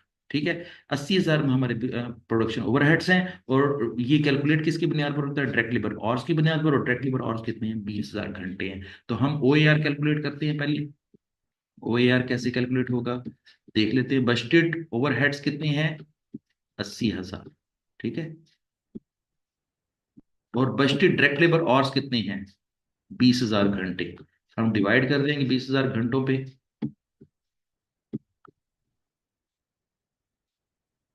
और मजीद सुन लें, हमने, वो कहता है कि डायरेक्ट लेबर आवर्स की बुनियाद पर फिक्स ओवरहेड्स जो है ना वो एलोकेट कर रहे हैं। तो अगेन हम डायरेक्ट लेबर आवर्स की जो है ना वो फिगर यहीं से उठाएंगे और मल्टीप्लाई करेंगे 30 घंटों के साथ। इस जॉब को मुकम्मल करने के लिहाज से हमारे 30 घंटे इस्तेमाल हुए हैं। तो इस लिहाज से हमारा कितने पैसे खर्च हो जाएंगे, $120 खर्च हो जाएंगे। तो अब हम ये कह सकते हैं कि फिक्स ओवरहेड हमारे कितने हैं, $120 हैं। और ये कैलकुलेशन पर लिखी। ठीक हो गया। चले। फिर वो कहता है कि अदर ओवरहेड जो है ना recovered at the rate of 40 पर जॉब है। पर जॉब का मतलब है कि एक जॉब की फिक्स जो है ना वो 40 रुपये है। ठीक है। तो इस जॉब के ऊपर ना 40 रुपये से कम खर्चा लिखेंगे ना ज्यादा लिखेंगे, ये लिखेंगे ही 40 रुपये एक जॉब के। तो एक जॉब के 40 है तो जॉब के 40 जमा कर देंगे, सारों को जमा कर देंगे तो बनेंगे 810 रुपये। अब हमने जॉब ऑर्डर कॉस्टिंग के जरिए एक जॉब की कॉस्ट कैलकुलेट कर ली, कि हमने जो जॉब नंबर 264 हमें मिली थी, हमने उसकी कॉस्ट कैलकुलेट की तो वो $810 बनती है। ये था आपका क्वेश्चन। ठीक हो गया। यहां तक कोई अगर आपको इशू होगा तो आप मुझसे पूछ लें।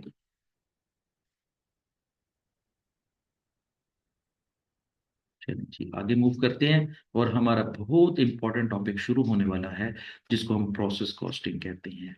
और प्रोसेस कॉस्टिंग जो है, ये बात याद रख लें कि प्रोसेस कॉस्टिंग कौन से प्रोडक्शन मेथड की वजह से वजूद में आई, कि जब कभी भी हम कॉन्टिन्यूस प्रोडक्शन करते हैं, या मुसलसल प्रोडक्शन करते हैं, या स्टैंडर्डाइज प्रोडक्शन करते हैं, या फिर आखिरी लाइन, कि जब कभी भी फैक्ट्री अपनी मर्जी के मुताबिक चीज प्रोड्यूस करती है, तो वो कॉन्टिन्यूस प्रोडक्शन के तहत करती है, मुसलसल प्रोडक्शन करती है, 24 घंटे प्रोडक्शन करती है, 7 दिन प्रोडक्शन करती है, 365 दिन प्रोडक्शन करती है। बिल्कुल प्रोडक्शन नहीं रुकती, ऐसी प्रोडक्शन मेथड को हम क्या कहते हैं? प्रोसेस प्रोडक्शन, या कॉन्टिन्यूस प्रोडक्शन, या स्टैंडर्डाइज प्रोडक्शन। और इसके तहत जब हम उस प्रोडक्शन की कॉस्ट कैलकुलेट करते हैं तो उसके कॉस्टिंग मेथड को हम क्या कहते हैं? प्रोसेस कॉस्टिंग मेथड कहते हैं। और हमने अब फ्यूचर में या अब इसके बाद जो क्वेश्चन करने हैं वो हमने प्रोसेस कॉस्टिंग के ही करने हैं। अच्छा जी, प्रोसेस कॉस्टिंग के लिहाज से सिर्फ इतना सा ही मैं आपको बताना चाहूंगा कि प्रोसेस कॉस्टिंग में सीक्वेंस क्या होता है, और प्रोसेस कॉस्टिंग में जो है वो प्रोडक्शन जो है ना वो कहाँ कहाँ से गुजर के मुकम्मल होती है। तो मैं उसके लिए एक छोटी सी एग्जांपल देता हूँ आपको। मैंने पिछले सेशन में आपके साथ एक एग्जांपल जो है ना वो कोट की थी, और वो मैंने एग्जांपल कोट की थी गारमेंट फैक्ट्री की। और गारमेंट फैक्ट्री के अंदर मैंने क्या कहा था कि हम गारमेंट फैक्ट्री के अंदर जो है ना शर्ट्स और ट्राउजर्स और इस तरह की मुख्तलिफ किस्म के जो है ना वो गारमेंट्स बनाते हैं। और गारमेंट्स बनाने के लिए हमें सबसे पहले क्या चाहिए होता है? रॉ मटेरियल के तौर पर फैब्रिक चाहिए होता है। अब हमने फैब्रिक खरीद लिया, फैब्रिक खरीद के हमने जो है ना वो उसको प्रोडक्शन प्रोसेस में डाल दिया। जब प्रोडक्शन प्रोसेस में डाल देंगे तो पहले स्टेप के ऊपर हम क्या प्रोसेस करेंगे या क्या काम करेंगे? आपको आइडिया होगा कि मैंने ये बताया हुआ है कि जब फैब्रिक खरीद लेते हैं तो उसके ऊपर पहला काम ये करते हैं कि उसके ऊपर कटिंग करते हैं। हम ट्राउजर काट रहे हैं या शर्ट का कपड़ा काट रहे हैं तो उसको उसके माप के मुताबिक काट लेंगे। तो सबसे पहला जो प्रोसेस किया है वो हमने कटिंग की है। और अगर मैं कहूँ आपको कि कटिंग डिपार्टमेंट के लिए एक अलग जगह है जहां पर सिर्फ कटिंग होती है, तो अगर मैं इसको ज्यादा मॉडर्न तरीके से बताना चाहूँ तो एक अलग कमरा है जहां पर सिर्फ कटिंग करने वाला खड़ा हुआ है। उसको फैक्ट्री जो है ना वो कपड़ा पहुंचा देती है। वो सारा दिन सिर्फ कटिंग करता रहता है, उसका काम सिर्फ कटिंग करना है, वो अपने काम में स्पेशलिस्ट है और उसका काम सिर्फ कटिंग है। तो क्या मैं ये कह सकता हूँ कि वो जगह जहां पर सिर्फ कटिंग हो रही है उसको मैं क्या कहूंगा? कटिंग डिपार्टमेंट कहूंगा। तो इसका मतलब ये हुआ कि फैक्ट्री के अंदर मुख्तलिफ डिपार्टमेंट्स काम कर रहे होते हैं। तो जिस डिपार्टमेंट में कटिंग हो रही है उसको मैं कटिंग डिपार्टमेंट कहूंगा। कटिंग डिपार्टमेंट वाला अपना काम मुकम्मल कब करेगा? जिस वक्त वो पूरा शर्ट या पूरा ट्राउजर काट लेगा, उसके जो भी रिक्वायरमेंट्स है उसके मुताबिक काट लेगा, तो काट के वो मुकम्मल कर लेगा काम, तो उसका काम खत्म हो जाएगा। अब उसके बाद अगले डिपार्टमेंट के पास वही कटा हुआ कपड़ा जाएगा और अगले डिपार्टमेंट ने उसको स्टिच करना होता है, उसको सीना होता है। तो इसका मतलब ये है कि जिस डिपार्टमेंट के अंदर, ये जिस कमरे के अंदर चीजें सिलाई हो रही हैं, शर्ट सिलाई हो रही है, ट्राउजर सिलाई हो रहा है, या जो भी चीजें काटी हैं वो सिलाई हो रही हैं, तो उस डिपार्टमेंट को हम क्या कहेंगे? स्टिचिंग डिपार्टमेंट कहेंगे। तो इसका मतलब ये हुआ कि चीजें जो हैं वो अपने स्टेप बाय स्टेप मुकम्मल हो रही हैं। और अब जब सिल जाएगी तो फिर क्या होगा? अगले डिपार्टमेंट में उसको भेज देंगे, और उस अगले डिपार्टमेंट को हम कह सकते हैं फिनिश गुड स्टोर रूम। उसको क्या कह सकते हैं? Finish good store room and packing department. वहां पर जो है ना वो चीजें मुकम्मल होकर भिजवा दी जाती हैं और वहां पर उसको पैक कर दिया जाता है। और पैक करने के बाद अगला स्टेप क्या होता है? उसको बेच दिया जाता है। तो इसका मतलब ये हुआ कि हमारी जो प्रोडक्शन है वो 3 डिपार्टमेंट से गुजर के मुकम्मल होती है। पहले डिपार्टमेंट में कटिंग होती है, दूसरे डिपार्टमेंट में स्टिचिंग होती है, और तीसरे डिपार्टमेंट में उसको पैक किया जाता है। और जब पैक कर देते हैं तो फिर उसको कस्टमर तक पहुंचा देते हैं और कस्टमर को हम बेच देते हैं। तो क्या ये मैं कह सकता हूं कि अब आपने एक छोटी सी चीज को अंडरस्टैंड करना है, जब हम प्रोसेस कॉस्टिंग कर रहे होते हैं तो हमने उसको किस तरह अंडरस्टैंड करना है कि जिस वक्त कपड़े का थान खरीद कर हमने कटिंग डिपार्टमेंट को दिया था, तो कटिंग डिपार्टमेंट ने उसको कपड़े को हासिल किया और उसके ऊपर कटिंग कर दी। कटिंग करके उसने अगले डिपार्टमेंट को भेज दिया। इसका मतलब ये है कि कटिंग डिपार्टमेंट के लिए कपड़ा क्या है? इनपुट। और कटिंग डिपार्टमेंट के लिए कटा हुआ कपड़ा क्या है? आउटपुट। अब आपने यहां पर रुक के मेरे साथ ये कॉन्सेप्ट को समझना है कि कटिंग डिपार्टमेंट के लिए इनपुट क्या है? कपड़ा, अनकट कपड़ा। और जब वो काट देगा तो उसी कटिंग डिपार्टमेंट के लिए आउटपुट क्या होगी? कटा हुआ कपड़ा। ठीक है, उसने जो काम करना था कर दिया। अब उसके लिए कोई और काम नहीं है, उसने काट दिया कपड़ा। अब आगे जाएगा, दूसरा डिपार्टमेंट है स्टिचिंग डिपार्टमेंट। स्टिचिंग डिपार्टमेंट के लिए कटिंग डिपार्टमेंट का वसूल किया हुआ कटा कटा हुआ कपड़ा क्या कहलाएगा? इनपुट कहलाएगा। और वो उसको कटे हुए कपड़े को सी देगा। जब सी देगा, सिलाई कर देगा, तो उसका काम मुकम्मल हो जाएगा। जैसे ही उसका काम मुकम्मल हो जाएगा तो वो जो सिला हुआ कपड़ा है उसके लिए क्या हो जाएगा, आउटपुट हो जाएगा। अब यही आउटपुट बना के वो फिर अगले डिपार्टमेंट को भेज देगा, और अगला डिपार्टमेंट इसको जो है वो पैक कर देगा। लेकिन पैकिंग से पहले जब ये पैकिंग डिपार्टमेंट अपने पिछले डिपार्टमेंट से जो माल वसूल करेगा, उस माल को हम क्या कहेंगे, इनपुट कहेंगे। और जब वो उसको पैक कर देगा, शॉपिंग बैग में पैक कर देगा या कार्टून में पैक कर देगा, तो फिर अब उसके लिए आउटपुट क्या हो जाएगी, पैक्ड कपड़ा। जो उसने पैक कर दिया है, पैक किए हुए कपड़े को वो उसके लिए आउटपुट कहेगा।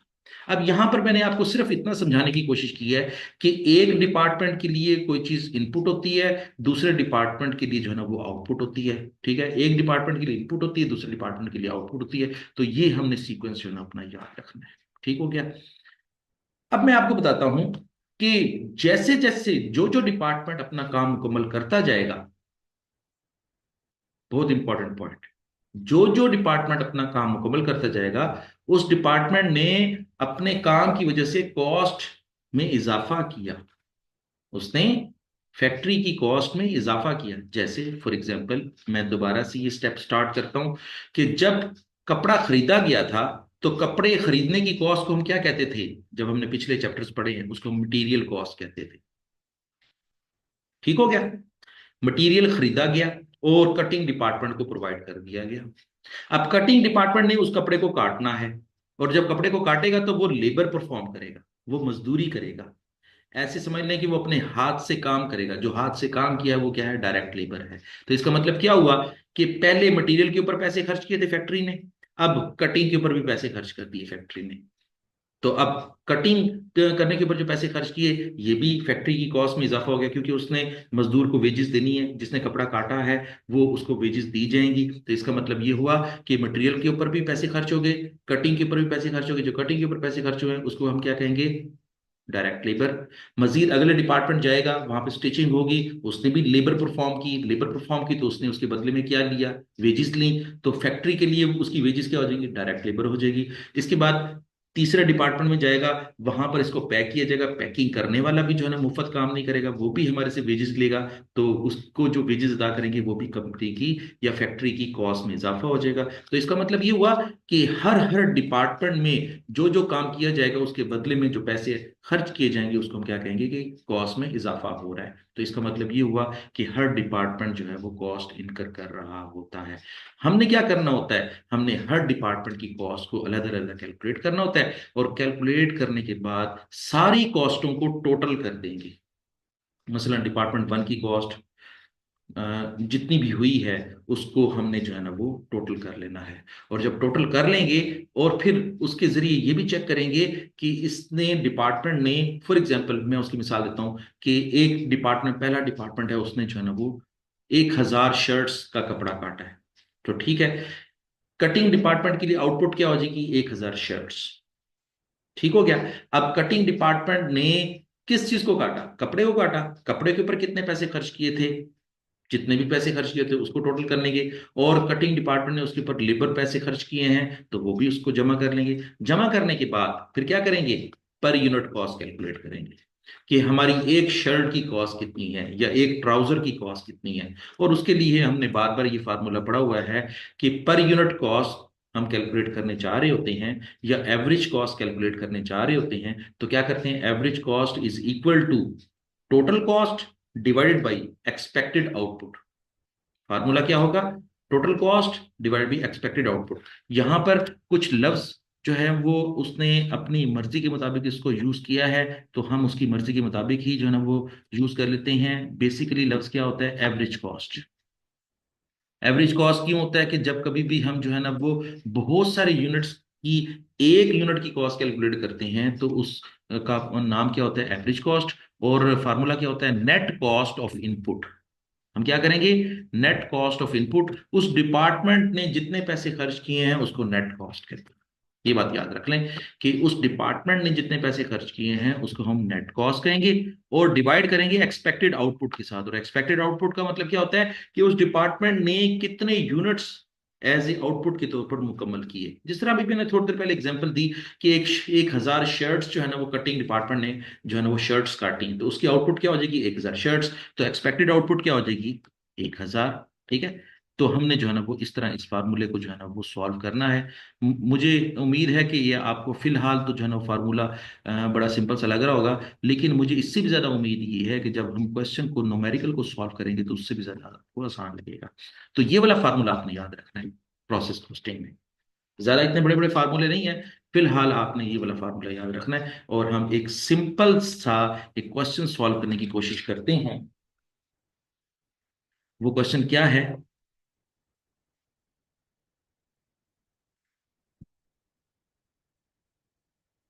देखें।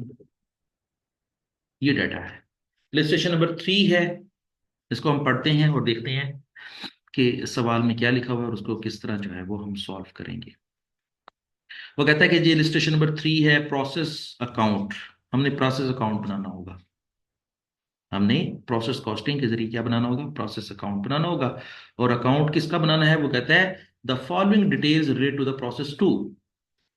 डायरेक्टली उसने वो सवाल में प्रोसेस टू पे पहुंच गया। चले कोई बात नहीं, हम इसको भी सॉल्व कर लेते हैं। प्रोसेस वन को किसी और वक्त सॉल्व कर लेंगे, जब प्रोसेस वन का डाटा आएगा तो प्रोसेस वन के डाटे को सॉल्व कर लेंगे। फिलहाल वो प्रोसेस टू को जो है ना वो कह रहा है कि उसका डाटा आया हुआ है, उसको सॉल्व करके दिखाएं, तो हम प्रोसेस टू को ही सॉल्व कराएंगे। तो इसका मतलब ये हुआ कि जब हम प्रोसेस अकाउंट बनाएंगे तो वो कौन सा प्रोसेस अकाउंट होगा, प्रोसेस अकाउंट टू होगा। टू मीन्स दूसरा डिपार्टमेंट, टू मीन्स दूसरे डिपार्टमेंट में जब जो है ना वो कॉस्टिंग कैलकुलेट कर रहे होंगे तो वो प्रोसेस टू कहलाएगा। चलें, ये डिस्कशन तो जो है ना वो इसको सम अप करते हैं, आगे चलते हैं। वो कहता है कि material transferred from process one. अब जरा गौर से सुनना है आपने। जब प्रोसेस टू कोई काम करेगा, प्रोसेस टू जब कोई काम करेगा तो वो इनपुट कहां से लेगा, अपने पिछले डिपार्टमेंट से इनपुट लेगा। और पिछले डिपार्टमेंट का नाम क्या है, प्रोसेस वन। उसको प्रोसेस वन कह लें या उसको हम डिपार्टमेंट वन कह लें, एक ही बात है। तो ये बात याद रख लें कि जब प्रोसेस टू कोई भी काम परफॉर्म करेगा तो वो किस इनपुट के ऊपर काम करेगा, जो प्रोसेस वन ने उसको भिजवाया है उसी के ऊपर काम करेगा ना। अब ये बात याद रख लें कि प्रोसेस टू के लिए उसका भिजवाया हुआ सामान इनपुट है, लेकिन प्रोसेस वन के लिए अपना भिजवाया हुआ, अगले डिपार्टमेंट को भिजवाया हुआ क्या कहलाएगा, आउटपुट कहलाएगा। ये बात याद रख लें। हर पिछले डिपार्टमेंट के लिए वो चीज आउटपुट कहलाती है, हर अगले डिपार्टमेंट के लिए वो चीज क्या कहलाती है, इनपुट कहलाती है। ठीक हो गया। अब जरा देखें, प्रोसेस टू ने प्रोसेस वन से 1,000 यूनिट्स जो है ना वो वसूल किए। ठीक हो गया। और उसके ऊपर कितने पैसे जो है ना वो खर्च कर दिए थे, किसने, प्रोसेस वन ने कितने पैसे खर्च कर दिए थे, $24 पर यूनिट खर्च कर दिए थे। एक यूनिट के ऊपर अगर $24 खर्च किए हैं तो 1000 मल्टीप्लाई बाई 24। ये गौर से सुनना है आपने। प्रोसेस वन ने कितने पैसे खर्च करके भेजे हैं, 24,000 पे खर्च करके भेजे हैं। ये जरा थोड़ी देर के लिए आप इसको हजम करने की कोशिश करें, इसको एब्जॉर्व करने की कोशिश करें कि जब प्रोसेस टू ने काम स्टार्ट किया तो प्रोसेस टू के लिए इनपुट कहां से आएगा, प्रोसेस वन से आएगा। और प्रोसेस वन कहता है कि मैंने 1,000 यूनिट्स के ऊपर ₹24 पर यूनिट के लिहाज से पैसे खर्च किए हैं, 24,000 पे। ठीक है, ये मैंने पैसे खर्च करके आपको भेज दिए हैं। ठीक है, तो जब उसने पैसे खर्च करके भेजे होंगे तो फिर प्रोसेस टू ने ये वसूल कर लिए होंगे। जब ये वसूल कर लिए होंगे तो उसको प्रोसेस टू में कैसे लिखेंगे ये मैं आपको बाद में बताऊंगा। फिलहाल आप ये बात याद रखें कि प्रोसेस वन से कॉस्ट लग के कितनी आई है, 24,000 पे। आगे चलते हैं। प्रोसेस टू ने कितने पैसे खर्च किए हैं, 9,000 पे खर्च किए हैं लेबर के ऊपर। प्रोसेस टू ने ओवरहेड के ऊपर कितने पैसे खर्च किए हैं, 3,000 पे खर्च किए हैं। इसका मतलब क्या हुआ कि प्रोसेस टू ने पिछले डिपार्टमेंट से कितनी कॉस्ट वसूल की, 24,000 पे की। खुद कितने पैसे खर्च किए, 9,000 एक खर्च किए और 3,000 एक खर्च किए। ठीक है, तो ये बात आप समझते जा रहे हैं ना। और आखिर में क्या हुआ, material transfer to the process three. वो कहता है कि जब प्रोसेस टू ने अपना काम मुकम्मल कर लिया ना तो कितने यूनिट मुकम्मल किए हैं, वो कहता है 1,000 यूनिट मुकम्मल कर लिए हैं। इसका मतलब एक और भी है कि प्रोसेस टू ने प्रोसेस वन से कितने यूनिट वसूल किए, 1,000। उसके ऊपर फिर फर्दर काम किया और फर्दर काम करने के बाद खुद भी अगले तीसरे डिपार्टमेंट को उसने भी कितने यूनिट ट्रांसफर किए हैं, 1,000 यूनिट ट्रांसफर किए हैं। तो इसका मतलब क्या हुआ, यहीं पर भी थोड़ी देर के लिए रुककर मुझे बताएं कि ये जो 1000 यूनिट प्रोसेस टू ने मुकम्मल किए हैं, प्रोसेस टू के लिए ये 1000 क्या यूनिट है, आउटपुट है। और यही ट्रांसफर होके किसको चले गए हैं, प्रोसेस थ्री को चले गए हैं। तो प्रोसेस थ्री के लिए प्रोसेस टू के भेजे हुए यूनिट्स क्या कहलाएंगे, इनपुट कहलाएंगे। तो इसका मतलब ये होगा कि एक डिपार्टमेंट के लिए जो चीज आउटपुट कहलाती है, वही चीज दूसरे डिपार्टमेंट के लिए इनपुट बन जाती है। तो ये था थोड़ा सा डाटा। अब हम इसको सॉल्व करने की कोशिश करते हैं, और वो खुद भी कह रहा है, ये इसकी रिक्वायरमेंट है, ये जरा पढ़ के देखें। वो कहता है calculate the average cost per unit. पहला काम आप ये करें कि एवरेज कॉस्ट कैलकुलेट करें। दूसरा काम क्या करना है आपने, प्रोसेस टू अकाउंट बनाना है। ठीक है। तो सबसे पहली रिक्वायरमेंट तो मैं यहीं पर ही आपको सॉल्व कर देता हूं, एवरेज कॉस्ट यहीं पे कैलकुलेट कर देता हूं। Average cost is equal to net cost, net cost divided by expected output, expected output.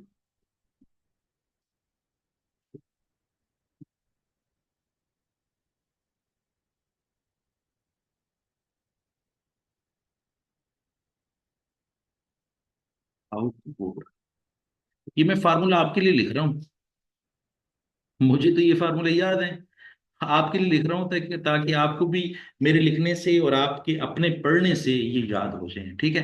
तो नेट कॉस्ट कितनी है, जरा टोटल करें। 24,000 एक खर्च किए हैं, 9,000 एक खर्च किए हैं, 3,000 एक खर्च किए हैं, टोटल कितने हो गए, ये हो गए 12, और ये 36,000 टोटल खर्च हो गए हैं। तो नेट कॉस्ट का मतलब क्या है कि अब तक कितने पैसे खर्च हो गए हैं, तो ये लें 36,000 पे खर्च हो गए हैं अब तक। और कितनी आउटपुट दी है, 1000 यूनिट जो है ना वो प्रोड्यूस करके आगे भेज दी हैं। तो इसको डिवाइड करें तो $36 पर यूनिट कॉस्ट है, पर यूनिट कॉस्ट। एक यूनिट की कॉस्ट 36 रुपये है। अब आप सिर्फ इतना सा समझ लें, गौर से सुने, कि डिपार्टमेंट टू ने या प्रोसेस टू ने अब तक कितने पैसे आगे भिजवा दिए हैं।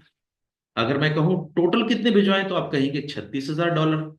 और अगर मैं कहूं कि एक यूनिट के कितने भिजवाए हैं तो आप कहेंगे $36 पर यूनिट। ठीक हो गया।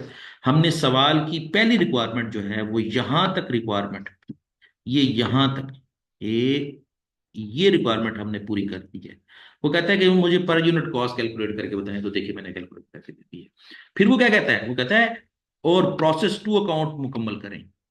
प्रोसेस टू अकाउंट मुकम्मल कर लेते हैं, अगले पेज पे प्रोसेस टू अकाउंट एमपीटी बनाया हुआ है, हम उसको जो है ना वो मुकम्मल कर लेते हैं। देखिए किस तरह करेंगे, ये देखिए ये लिखा हुआ है। मैं पहले वाली जो है ना इरेज कर देता हूँ ताकि आपको चीजें वेग ना लगे, आपको सब कुछ जो है ना वो आसानी से नजर आ जाए।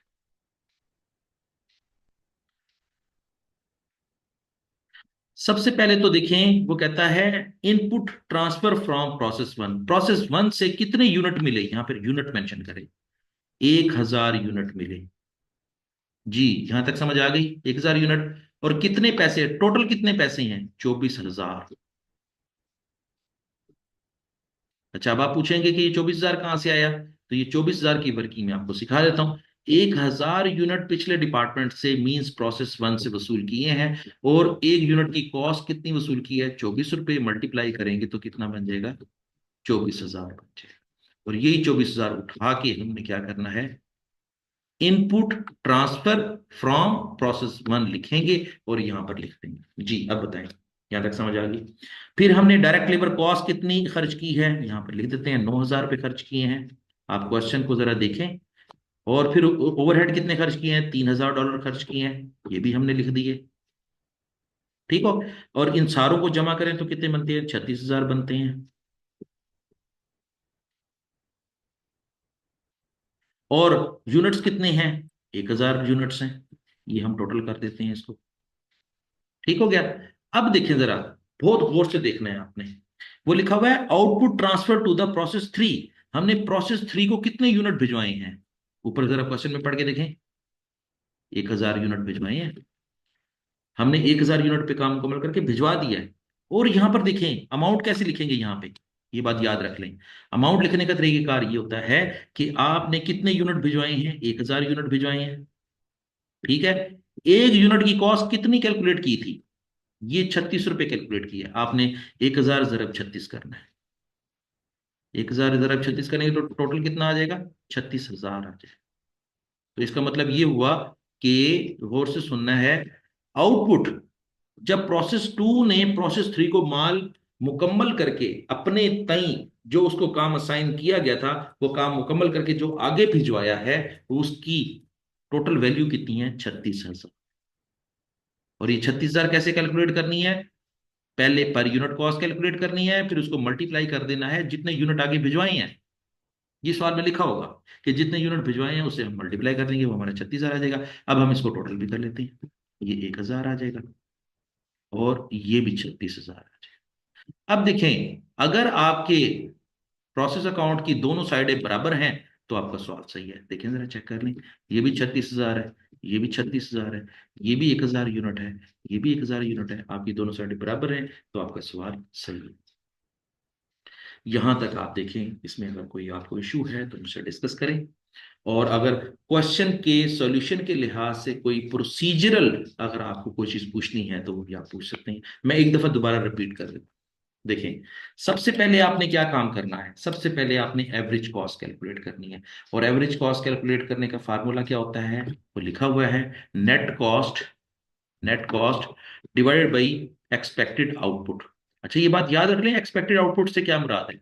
एक्सपेक्टेड आउटपुट से मुराद ये है कि जिस डिपार्टमेंट में बैठ के काम कर रहे हैं ना, उस डिपार्टमेंट ने अपने अगले डिपार्टमेंट को कितने यूनिट भिजवाए हैं, टू ने थ्री को कितने यूनिट भिजवाए हैं, उसको कहते हैं एक्सपेक्टेड आउटपुट। ठीक हो गया। अच्छा, तो सॉरी, हमने इसको डिवाइड करना है, डिवाइड करने के बाद हमारा आंसर आ जाएगा, एक यूनिट की कॉस्ट 36। ये तो क्लियर है आपको। अब आगे चलते हैं, प्रोसेस टू अकाउंट बनाएंगे, टी शेप बनाएंगे। और टी शेप की एक साइड क्या कहलाएगी, आपकी डेबिट साइड कहलाएगी, ठीक है। और दूसरी साइड क्या कहलाएगी, आपकी क्रेडिट साइड कहलाएगी। डेबिट साइड पे आपने क्या करना है, डेबिट साइड पे वो चीजें लिखनी है जो पैसे आपने डिपार्टमेंट टू में बैठ के खर्च किए हैं। और खर्च भी कैसे किए हैं, कुछ पैसे वसूल किए हैं पिछले डिपार्टमेंट से और कुछ पैसे खुद खर्च किए हैं। दोनों को मिला के कितने खर्च किए हैं, 24,000 रुपये पिछले डिपार्टमेंट से लिए, 9,000 रुपये लेबर पे खर्च किए खुद, और 3,000 रुपये एफओएच जो है ना वो खुद खर्च किए। टोटल कितने पैसे खर्च कर दिए, 36,000 रुपये। ठीक है। कितने यूनिट्स पे खर्च किए हैं उसको भी टोटल कर देंगे, वो 1,000 यूनिट्स आ जाएंगे। अब वो लिख रहा है output transfer to the process three. Department two ने या प्रोसेस टू ने जब अपना काम मुकम्मल कर लिया तो उसने किसको भेजा होगा, उसने थ्री को भेजा होगा। तो यहां पर लिखेंगे, मेंशन करेंगे कि आगे किसको भेजा जा रहा है, तो वो हमने प्रोसेस थ्रू थ्री को ही भेजने, और कितने यूनिट भेज रहे हैं, 1,000। और ये अमाउंट कैसे लिखनी है, जो हमने पर यूनिट कॉस्ट कैलकुलेट की थी उसको मल्टीप्लाई करना है 1,000 यूनिट्स के साथ। तो यहाँ पर जो आंसर आएगा 36,000, वो यहाँ पे लिख देंगे। अब इनको टोटल करेंगे तो 1,000 का टोटल 1,000 हो गया, 36,000 का टोटल 36,000 हो गया। दोनों साइडों को देखेंगे, अगर दोनों साइडें बराबर हैं तो आपका क्वेश्चन सही है, और अगर बराबर नहीं है तो आपने कहीं ना कहीं पे गलती की है। चलिए जी, आगे चलते हैं। मैं इसको रेज कर रहा हूँ।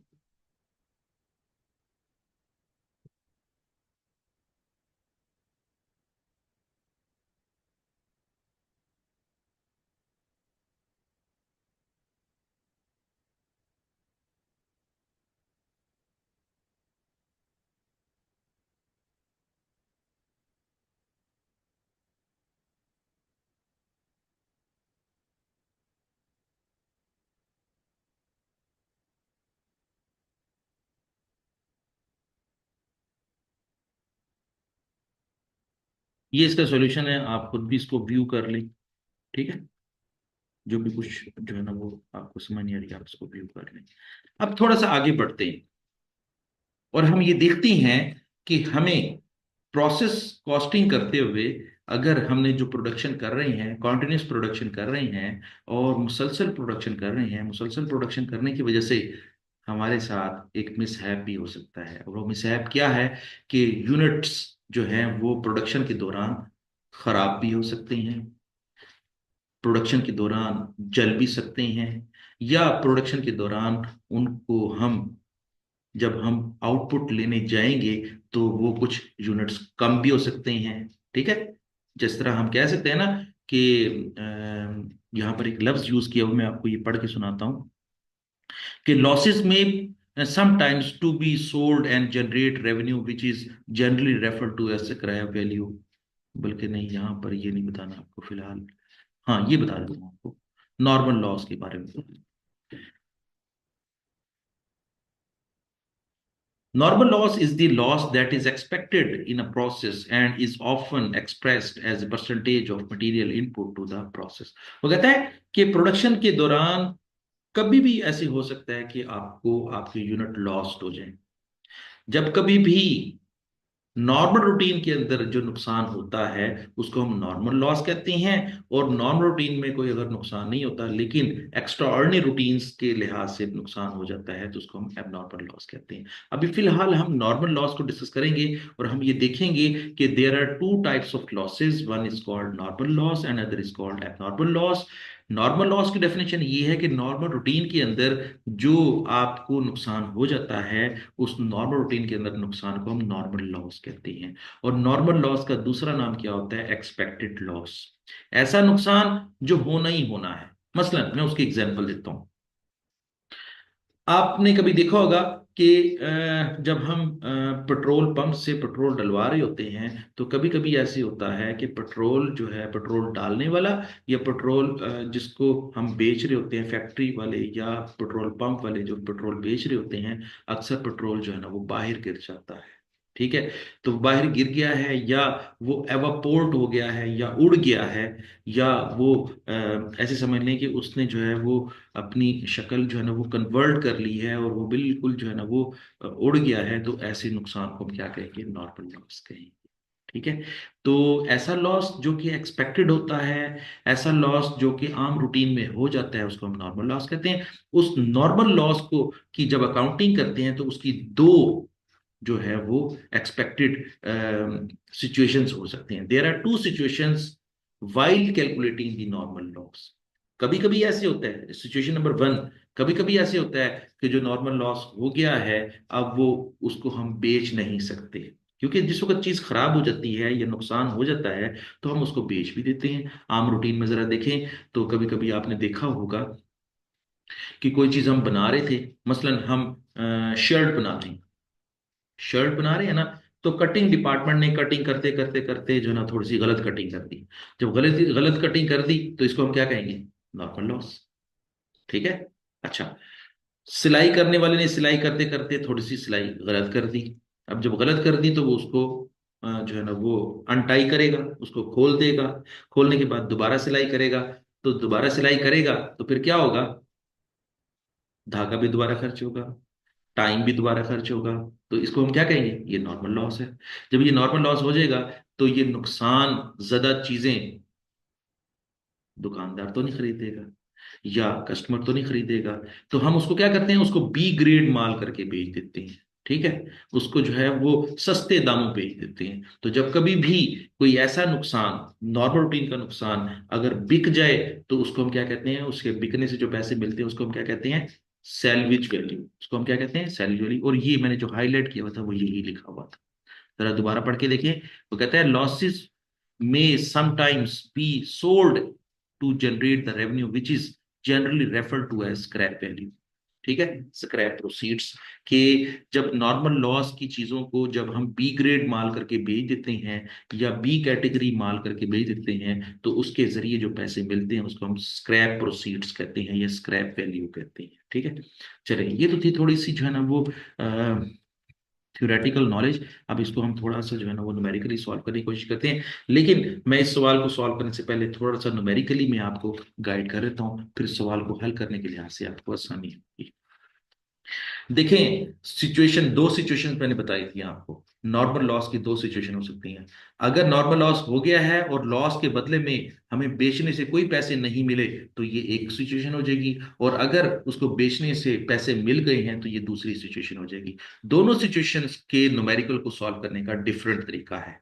जब पैसे मिलेंगे तो कैसे हल करेंगे, जैसे जब पैसे नहीं मिलेंगे, नॉर्मल लॉस को बेचने के बाद पैसे नहीं मिलेंगे तो उसको न्यूमेरिकल कैसे सॉल्व करेंगे। ये दो अलग अलग सिचुएशंस हैं, मैं दो अलग अलग सिचुएशन के जरिए इसको सॉल्व करने की कोशिश करूंगा और मैं आपके साथ इसको शेयर करता हूँ। क्वेश्चन नंबर इलिस्ट्रेशन नंबर 4 लिखा हुआ है, और इलिस्ट्रेशन नंबर 4 में क्या लिखा हुआ है? The following data relate to process 1। पहले ही डिपार्टमेंट का ये डाटा है, पहले डिपार्टमेंट में ही बैठकर काम कर रहे हैं। तो पहले डिपार्टमेंट ने जब बैठकर काम किया, तो मटेरियल, उस मटेरियल के ऊपर कितना खर्चा आया? $10,000 का खर्चा आया। और अगेन कितने यूनिट से काम स्टार्ट कर रहे हैं? 1,000 यूनिट से काम स्टार्ट कर रहे हैं, और 1,000 यूनिट्स के ऊपर कितने पैसे खर्च हुए हैं? 10,000। तो अब हम क्या क्या कह सकते हैं कि ये जो 10,000 पे मटेरियल के ऊपर खर्च हुए हैं, ये हम प्रोसेस अकाउंट की डेबिट साइड पे लिखेंगे। जितने भी पैसे खर्च होंगे ना, सारे डेबिट साइड पे लिखा करेंगे। ये बात क्लियर कर लें अपने माइंड में। मटेरियल के कितने पैसे खर्च हुए हैं? 10,000। लेबर के कितने खर्च हुए हैं? 8,000। ओवरहेड्स के कितने खर्च हुए हैं? 6,000। ठीक है, तो हम इसको यहाँ पे लिख देते हैं। वो कहता है कि कैलकुलेट द एवरेज कॉस्ट और प्रोसेस 1 कंप्लीट करें। चलें, मैं यहाँ पर आपके साथ पहले एवरेज कॉस्ट कैलकुलेट करने की कोशिश करता हूँ। एवरेज कॉस्ट,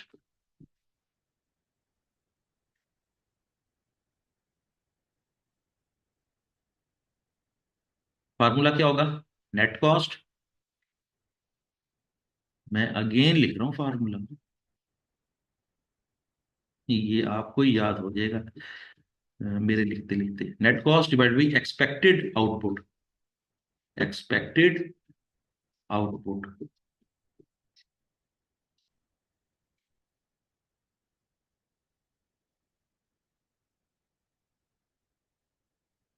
अच्छा, एक्सपेक्टेड आउटपुट कितनी है जरा टोटल कर लें। 10,000 मटेरियल का खर्चा, 8,000 लेबर का खर्चा, 6,000 एफओसी का खर्चा, टोटल खर्चा हो गया 24,000 पे। ये है 24,000 पे नेट कॉस्ट। ठीक है, और डिवाइड करेंगे एक्सपेक्टेड आउटपुट कितनी है, यहां पर लिखा हुआ है, ये देखिए। एक्सपेक्टेड आउटपुट कितनी है? 960। अब यहां पर ये आपको मैंने बात समझानी है कि जब कभी भी नुकसान होगा, तो वो क्वेश्चन में मेंशन करेगा कि इतना नुकसान हो गया है। और वो नुकसान भी कैसे लिखेगा? Normal loss is 4% of input. Input का 4%, और इनपुट क्या है? ये 1,000 यूनिट्स है। ये देखिए, ये लिखा हुआ है। इनपुट क्या है? 1,000 यूनिट से काम स्टार्ट किया था। अब हम अगर क्या करें, नॉर्मल लॉस, मैं NL लिख रहा हूं इसको। ठीक है, नॉर्मल लॉस की कैलकुलेशन कर रहा हूं आपके सामने। कितना कितना इनपुट है? 1,000। 1,000 यूनिट्स है ना। 1,000 यूनिट्स में से कितना नुकसान हो गया है? 4% नुकसान हो गया। तो 1,000 का 4% कितना हो जाएगा? 40 यूनिट जो है वो नुकसान हो गया है। 40 यूनिट नुकसान हो गया है। ठीक है, 1,000 से काम स्टार्ट किया, 40 यूनिट नुकसान कर दी, बाकी एक्चुअल प्रोडक्शन कितनी हुई? 960 यूनिट हुई। तो हमारी एक्चुअल प्रोडक्शन कह लें या एक्सपेक्टेड प्रोडक्शन कह लें, वो कितनी है? 960 यूनिट है। ठीक हो गया। अच्छा, मैं थोड़ा सा आपको इसकी छोटी सी वर्किंग में मजीद सिखाना चाह रहा हूं आपको कि ये जो 960 है, इसको भी आपने सवाल के अंदर मेंशन करना हो तो कर दें। कैसे, जरा यहां पर देखिए जरा। मैं इसको दोबारा करता हूँ। देखें, हमने एक्सपेक्टेड आउटपुट के लिहाज से क्या लिखना है? 1,000 यूनिट से काम स्टार्ट किया, और नॉर्मल लॉस कितना हुआ? 40 यूनिट। तो भी देखें जरा, ये 1,000 माइनस 40 करेंगे तो 960 ही बच जाएगा। अगर आपने इस तरह करके दिखाना है तो इस तरह करके दिखा दें। 24,000 डिवाइडेड बाई 1,000 माइनस 40, तो ये क्या हो जाएगा? डिवाइड करते हैं, 24,000 तकसीम 960, ये आंसर हो जाएगा 25। एक यूनिट की कॉस्ट कितनी कैलकुलेट हुई है? $25। ये है आपकी एवरेज कॉस्ट। ये बात याद रखें कि डिपार्टमेंट 1 के अंदर बैठ के हमने एक यूनिट के ऊपर कितना खर्चा किया है? $25 खर्चा किया है। अब हम इसको हम मुकम्मल करते हैं। कितने यूनिट से काम स्टार्ट लिया? 1,000 यूनिट से। ठीक है, कितने पैसे खर्च किए? 10,000। आप मुझे बताएं कि 10,000 के मैंने कहाँ से लिया है? ये मटेरियल के पैसे हैं, ये लेबर के पैसे हैं, 8,000 लेबर के पैसे हैं, और 6,000 पे किसके हैं? एफ के पैसे हैं। इन सारों को जमा करें तो कितना बनता है? 24,000 पे बनता है। ठीक है, और यूनिट्स को टोटल करें तो कितना बनता है? वो 1,000 बनता है। नॉर्मल लॉस कितने यूनिट्स हैं? 40 यूनिट्स हैं। उसके बदले में कोई पैसे मिले हैं? कोई पैसे नहीं मिले, तो यहां पे क्या लिख देंगे? डैश लगा देंगे या जीरो लिख देंगे। ठीक हो गया। 40 यूनिट के ऊपर हमें कितने पैसे मिले हैं? कोई पैसे नहीं मिले।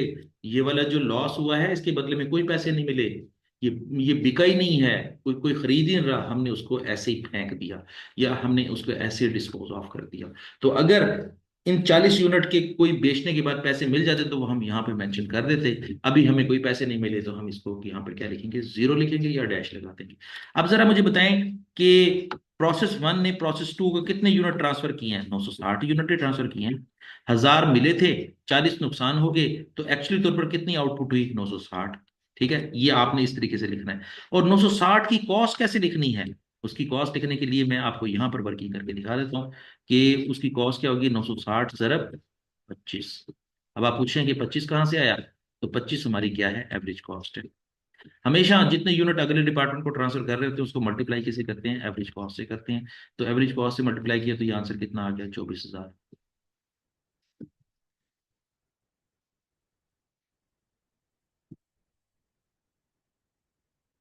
ये 24,000 है। ठीक है।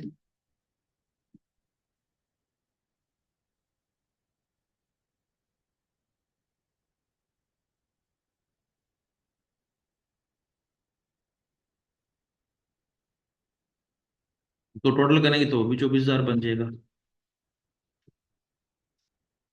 इसको टोटल करेंगे तो वो 1,000 बन जाएगा।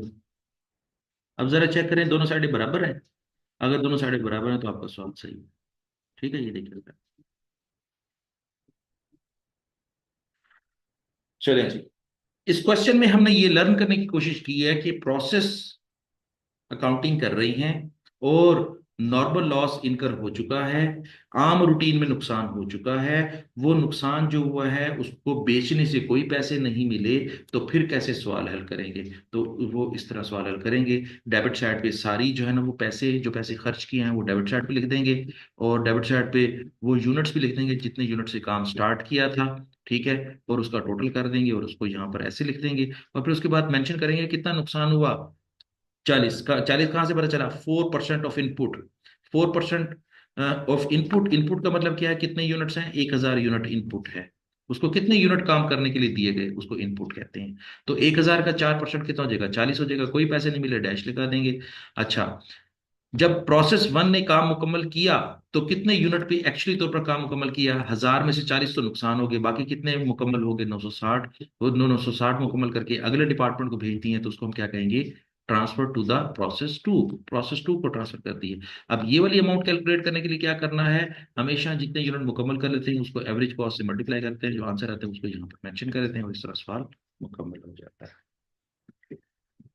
चलें जी, अब हम एक और क्वेश्चन करते हैं और उसमें हम ये देखने की कोशिश करते हैं कि अगर आपके क्वेश्चन के अंदर नॉर्मल लॉस का टॉपिक आ जाए और नॉर्मल लॉस को बेचने से पैसे भी वसूल हो रहे हैं, तो वो पैसों को हमने किस तरह जो है वो अपने सवाल के अंदर मेंशन करना है और किस तरह उसको अकाउंट फार करना है और किस तरह प्रोसेस वन या टू अकाउंट बना के उसको टैली करना है।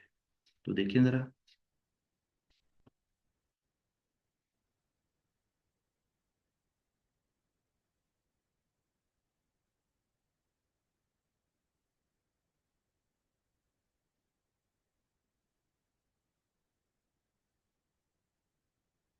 ये देखें, ये मैंने जो है ना वो क्वेश्चन, ये सॉल्यूशन है। इसमें देख लें, अगर कोई इशू हो तो फिर बता दें। नेक्स्ट क्वेश्चन देखते हैं। ये देखें, फार्मूला भी देखें जरा।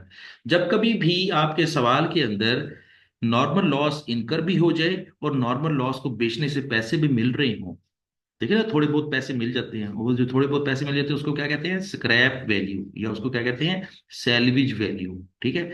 या उसको एक और नाम भी देते हैं, सैल्विज प्रोसीड्स या स्क्रैप प्रोसीड्स। ठीक है। और फार्मूला अगेन वही होगा, average cost per unit net cost of input divided by expected output.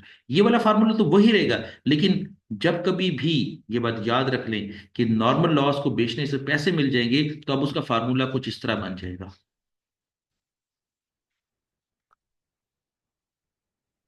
देखें, एवरेज कॉस्ट पर यूनिट लिखेंगे। नेट कॉस्ट का मतलब क्या है, सुन लें। नेट कॉस्ट का मतलब ये कि टोटल कॉस्ट, जितने पैसे खर्च किए हैं उसमें से माइनस कर देंगे scrap value of normal loss. क्या लिखा हुआ है, minus scrap value of normal loss. और यहां पे क्या लिखा हुआ है, इनपुट यूनिट्स। और यहां पे क्या लिखा हुआ है, नॉर्मल लॉस।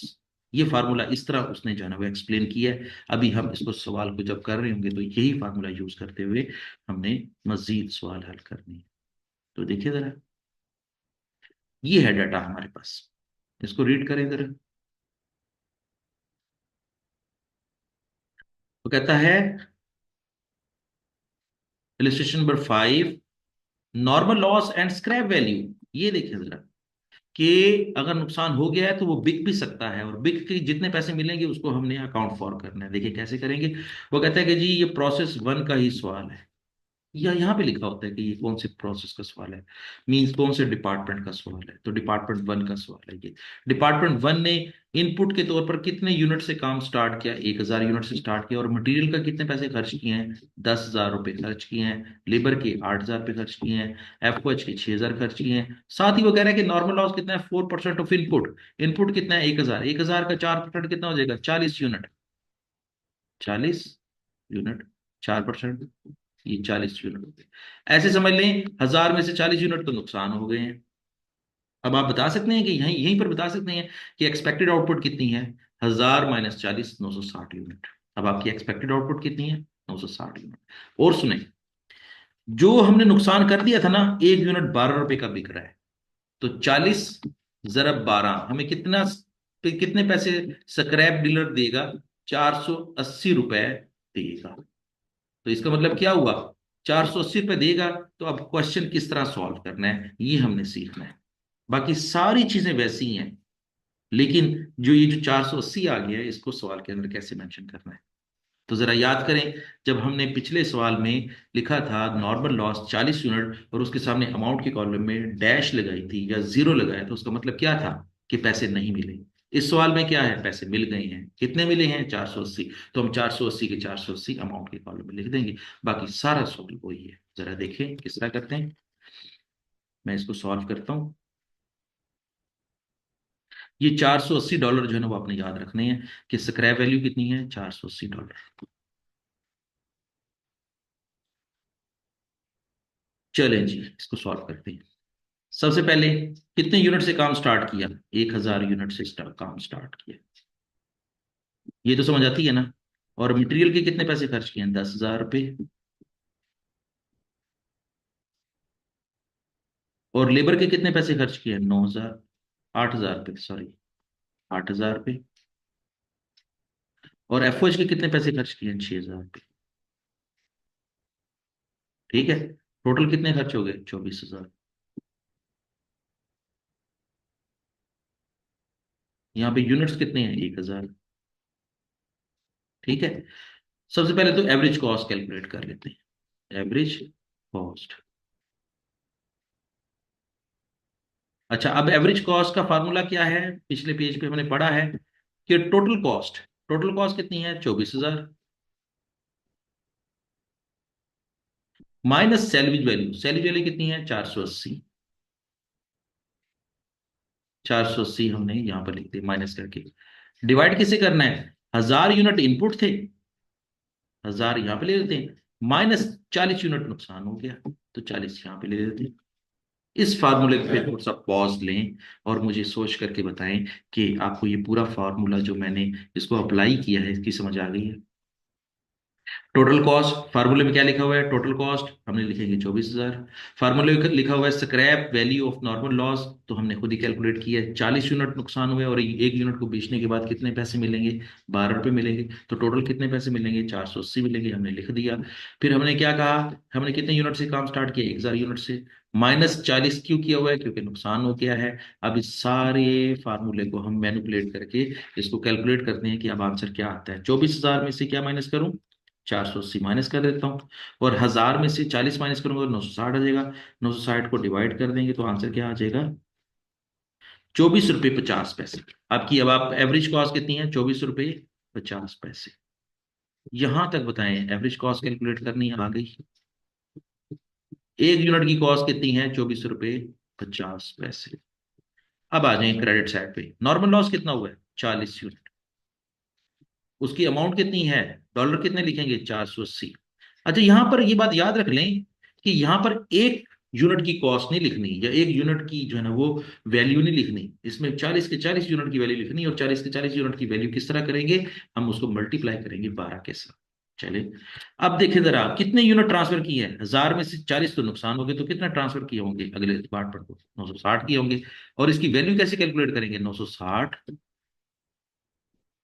को मल्टीप्लाई कैसे करेंगे, पर यूनिट एवरेज कॉस्ट से। और पर यूनिट एवरेज कॉस्ट कितनी है, 24 रुपये 50 पैसे। अब इसको मल्टीप्लाई करके दिखाएं जरा, 960 ज़रब 24 रुपये 50 पैसे, आंसर आ जाएगा 23,520। आंसर क्या आ जाएगा, 23,520। अगेन मैंने जिस तरह आपको क्वेश्चन की एक्यूरेसी के लिए बताया हुआ है कि दोनों साइडें टैली करनी है, ठीक है। 40 जमा 960 ये कितना हो जाएगा, 1,000।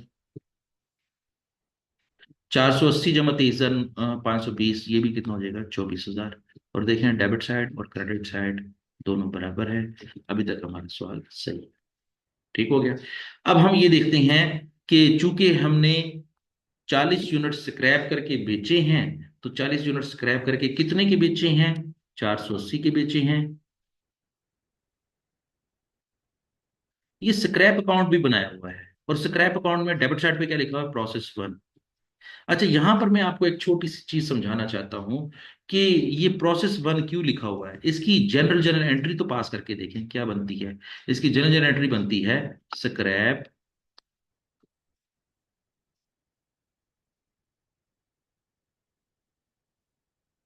Account debit. मैं एंट्री पास कर रहा हूं इसकी, आप इसकी एंट्री सीखें। स्क्रैप अकाउंट डेबिट 480 रुपये, और प्रोसेस 1 अकाउंट क्रेडिट। प्रोसेस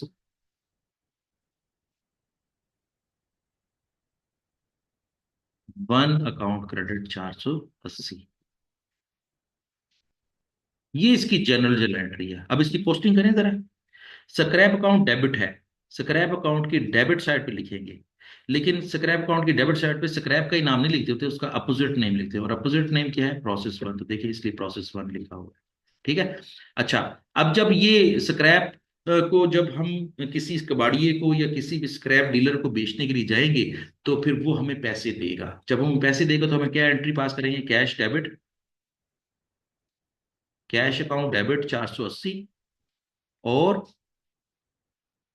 कहां से पैसे मिले हैं, स्क्रैप अकाउंट से पैसे मिले हैं,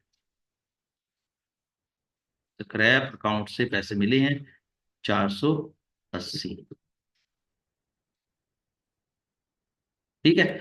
तो अब देखें जरा, स्क्रैप क्रेडिट है, स्क्रैप की क्रेडिट साइड पे लिखेंगे, लेकिन अपोजिट नेम क्या होगा, कैश। तो ये यहां पर भी 480 लिख देंगे। और इस तरह स्क्रैप अकाउंट क्लोज भी हो जाएगा, क्योंकि स्क्रैप के लेने कितने पैसे थे, 480। ले लिए 480, तो खाता तो नहीं लो गया, खाता तो क्लोज हो गया। तो ये इस तरह जो है वो आपका खाता क्लोज हो जाएगा, ठीक है। स्क्रैप की एंट्री क्या पास करेंगे, scrap account debit, process 1 account credit. अच्छा, प्रोसेस 1 अकाउंट जो क्रेडिट है, इसको भी मैं दिखा देता हूँ आपको। ये क्रेडिट किया हुआ है ना, ये देखें, ये प्रोसेस 1 बना हुआ है। तो प्रोसेस 1 को क्रेडिट किया हुआ है, देखिए क्रेडिट साइड पे लिखा हुआ है 40 यूनिट 480, ठीक है। तो दोनों तरीकों से हमने जो है ना उसको रेसिप्रोकल तौर पर चेक कर लिया कि प्रोसेस 1 क्रेडिट है। इसकी पोस्टिंग जाकर चेक करें तो प्रोसेस 1 की क्रेडिट साइड पे लिखा होगा। स्क्रैप डेबिट है तो स्क्रैप की डेबिट साइड पे लिखा होगा, ठीक है। अच्छा, स्क्रैप के खाते में प्रोसेस 1 का नाम लिखा होगा, प्रोसेस 1 के खाते में स्क्रैप का नाम लिखा होगा, ठीक हो गया। और जब इसके पैसे मिल जाएंगे तो ये एंट्री पास करेंगे, कैश डेबिट और स्क्रैप अकाउंट क्रेडिट। जब स्क्रैप अकाउंट क्रेडिट करेंगे तो क्रेडिट साइड पे लिखेंगे कैश का नाम, और इस तरह जो है हमारा खाता नील हो जाएगा। ये था सवाल कि अगर हमें नॉर्मल लॉस हो जाता है, और नॉर्मल लॉस होने के बाद हम उस नॉर्मल लॉस की फिगर को या नॉर्मल लॉस की अमाउंट को हम बेचने की सूरत में हासिल करेंगे, तो उसको किस तरह अकाउंट फॉर करेंगे। इसको प्रोसेस 1 में भी अकाउंट फॉर करेंगे, और उसको हम स्क्रैप अकाउंट में भी अकाउंट फॉर करेंगे।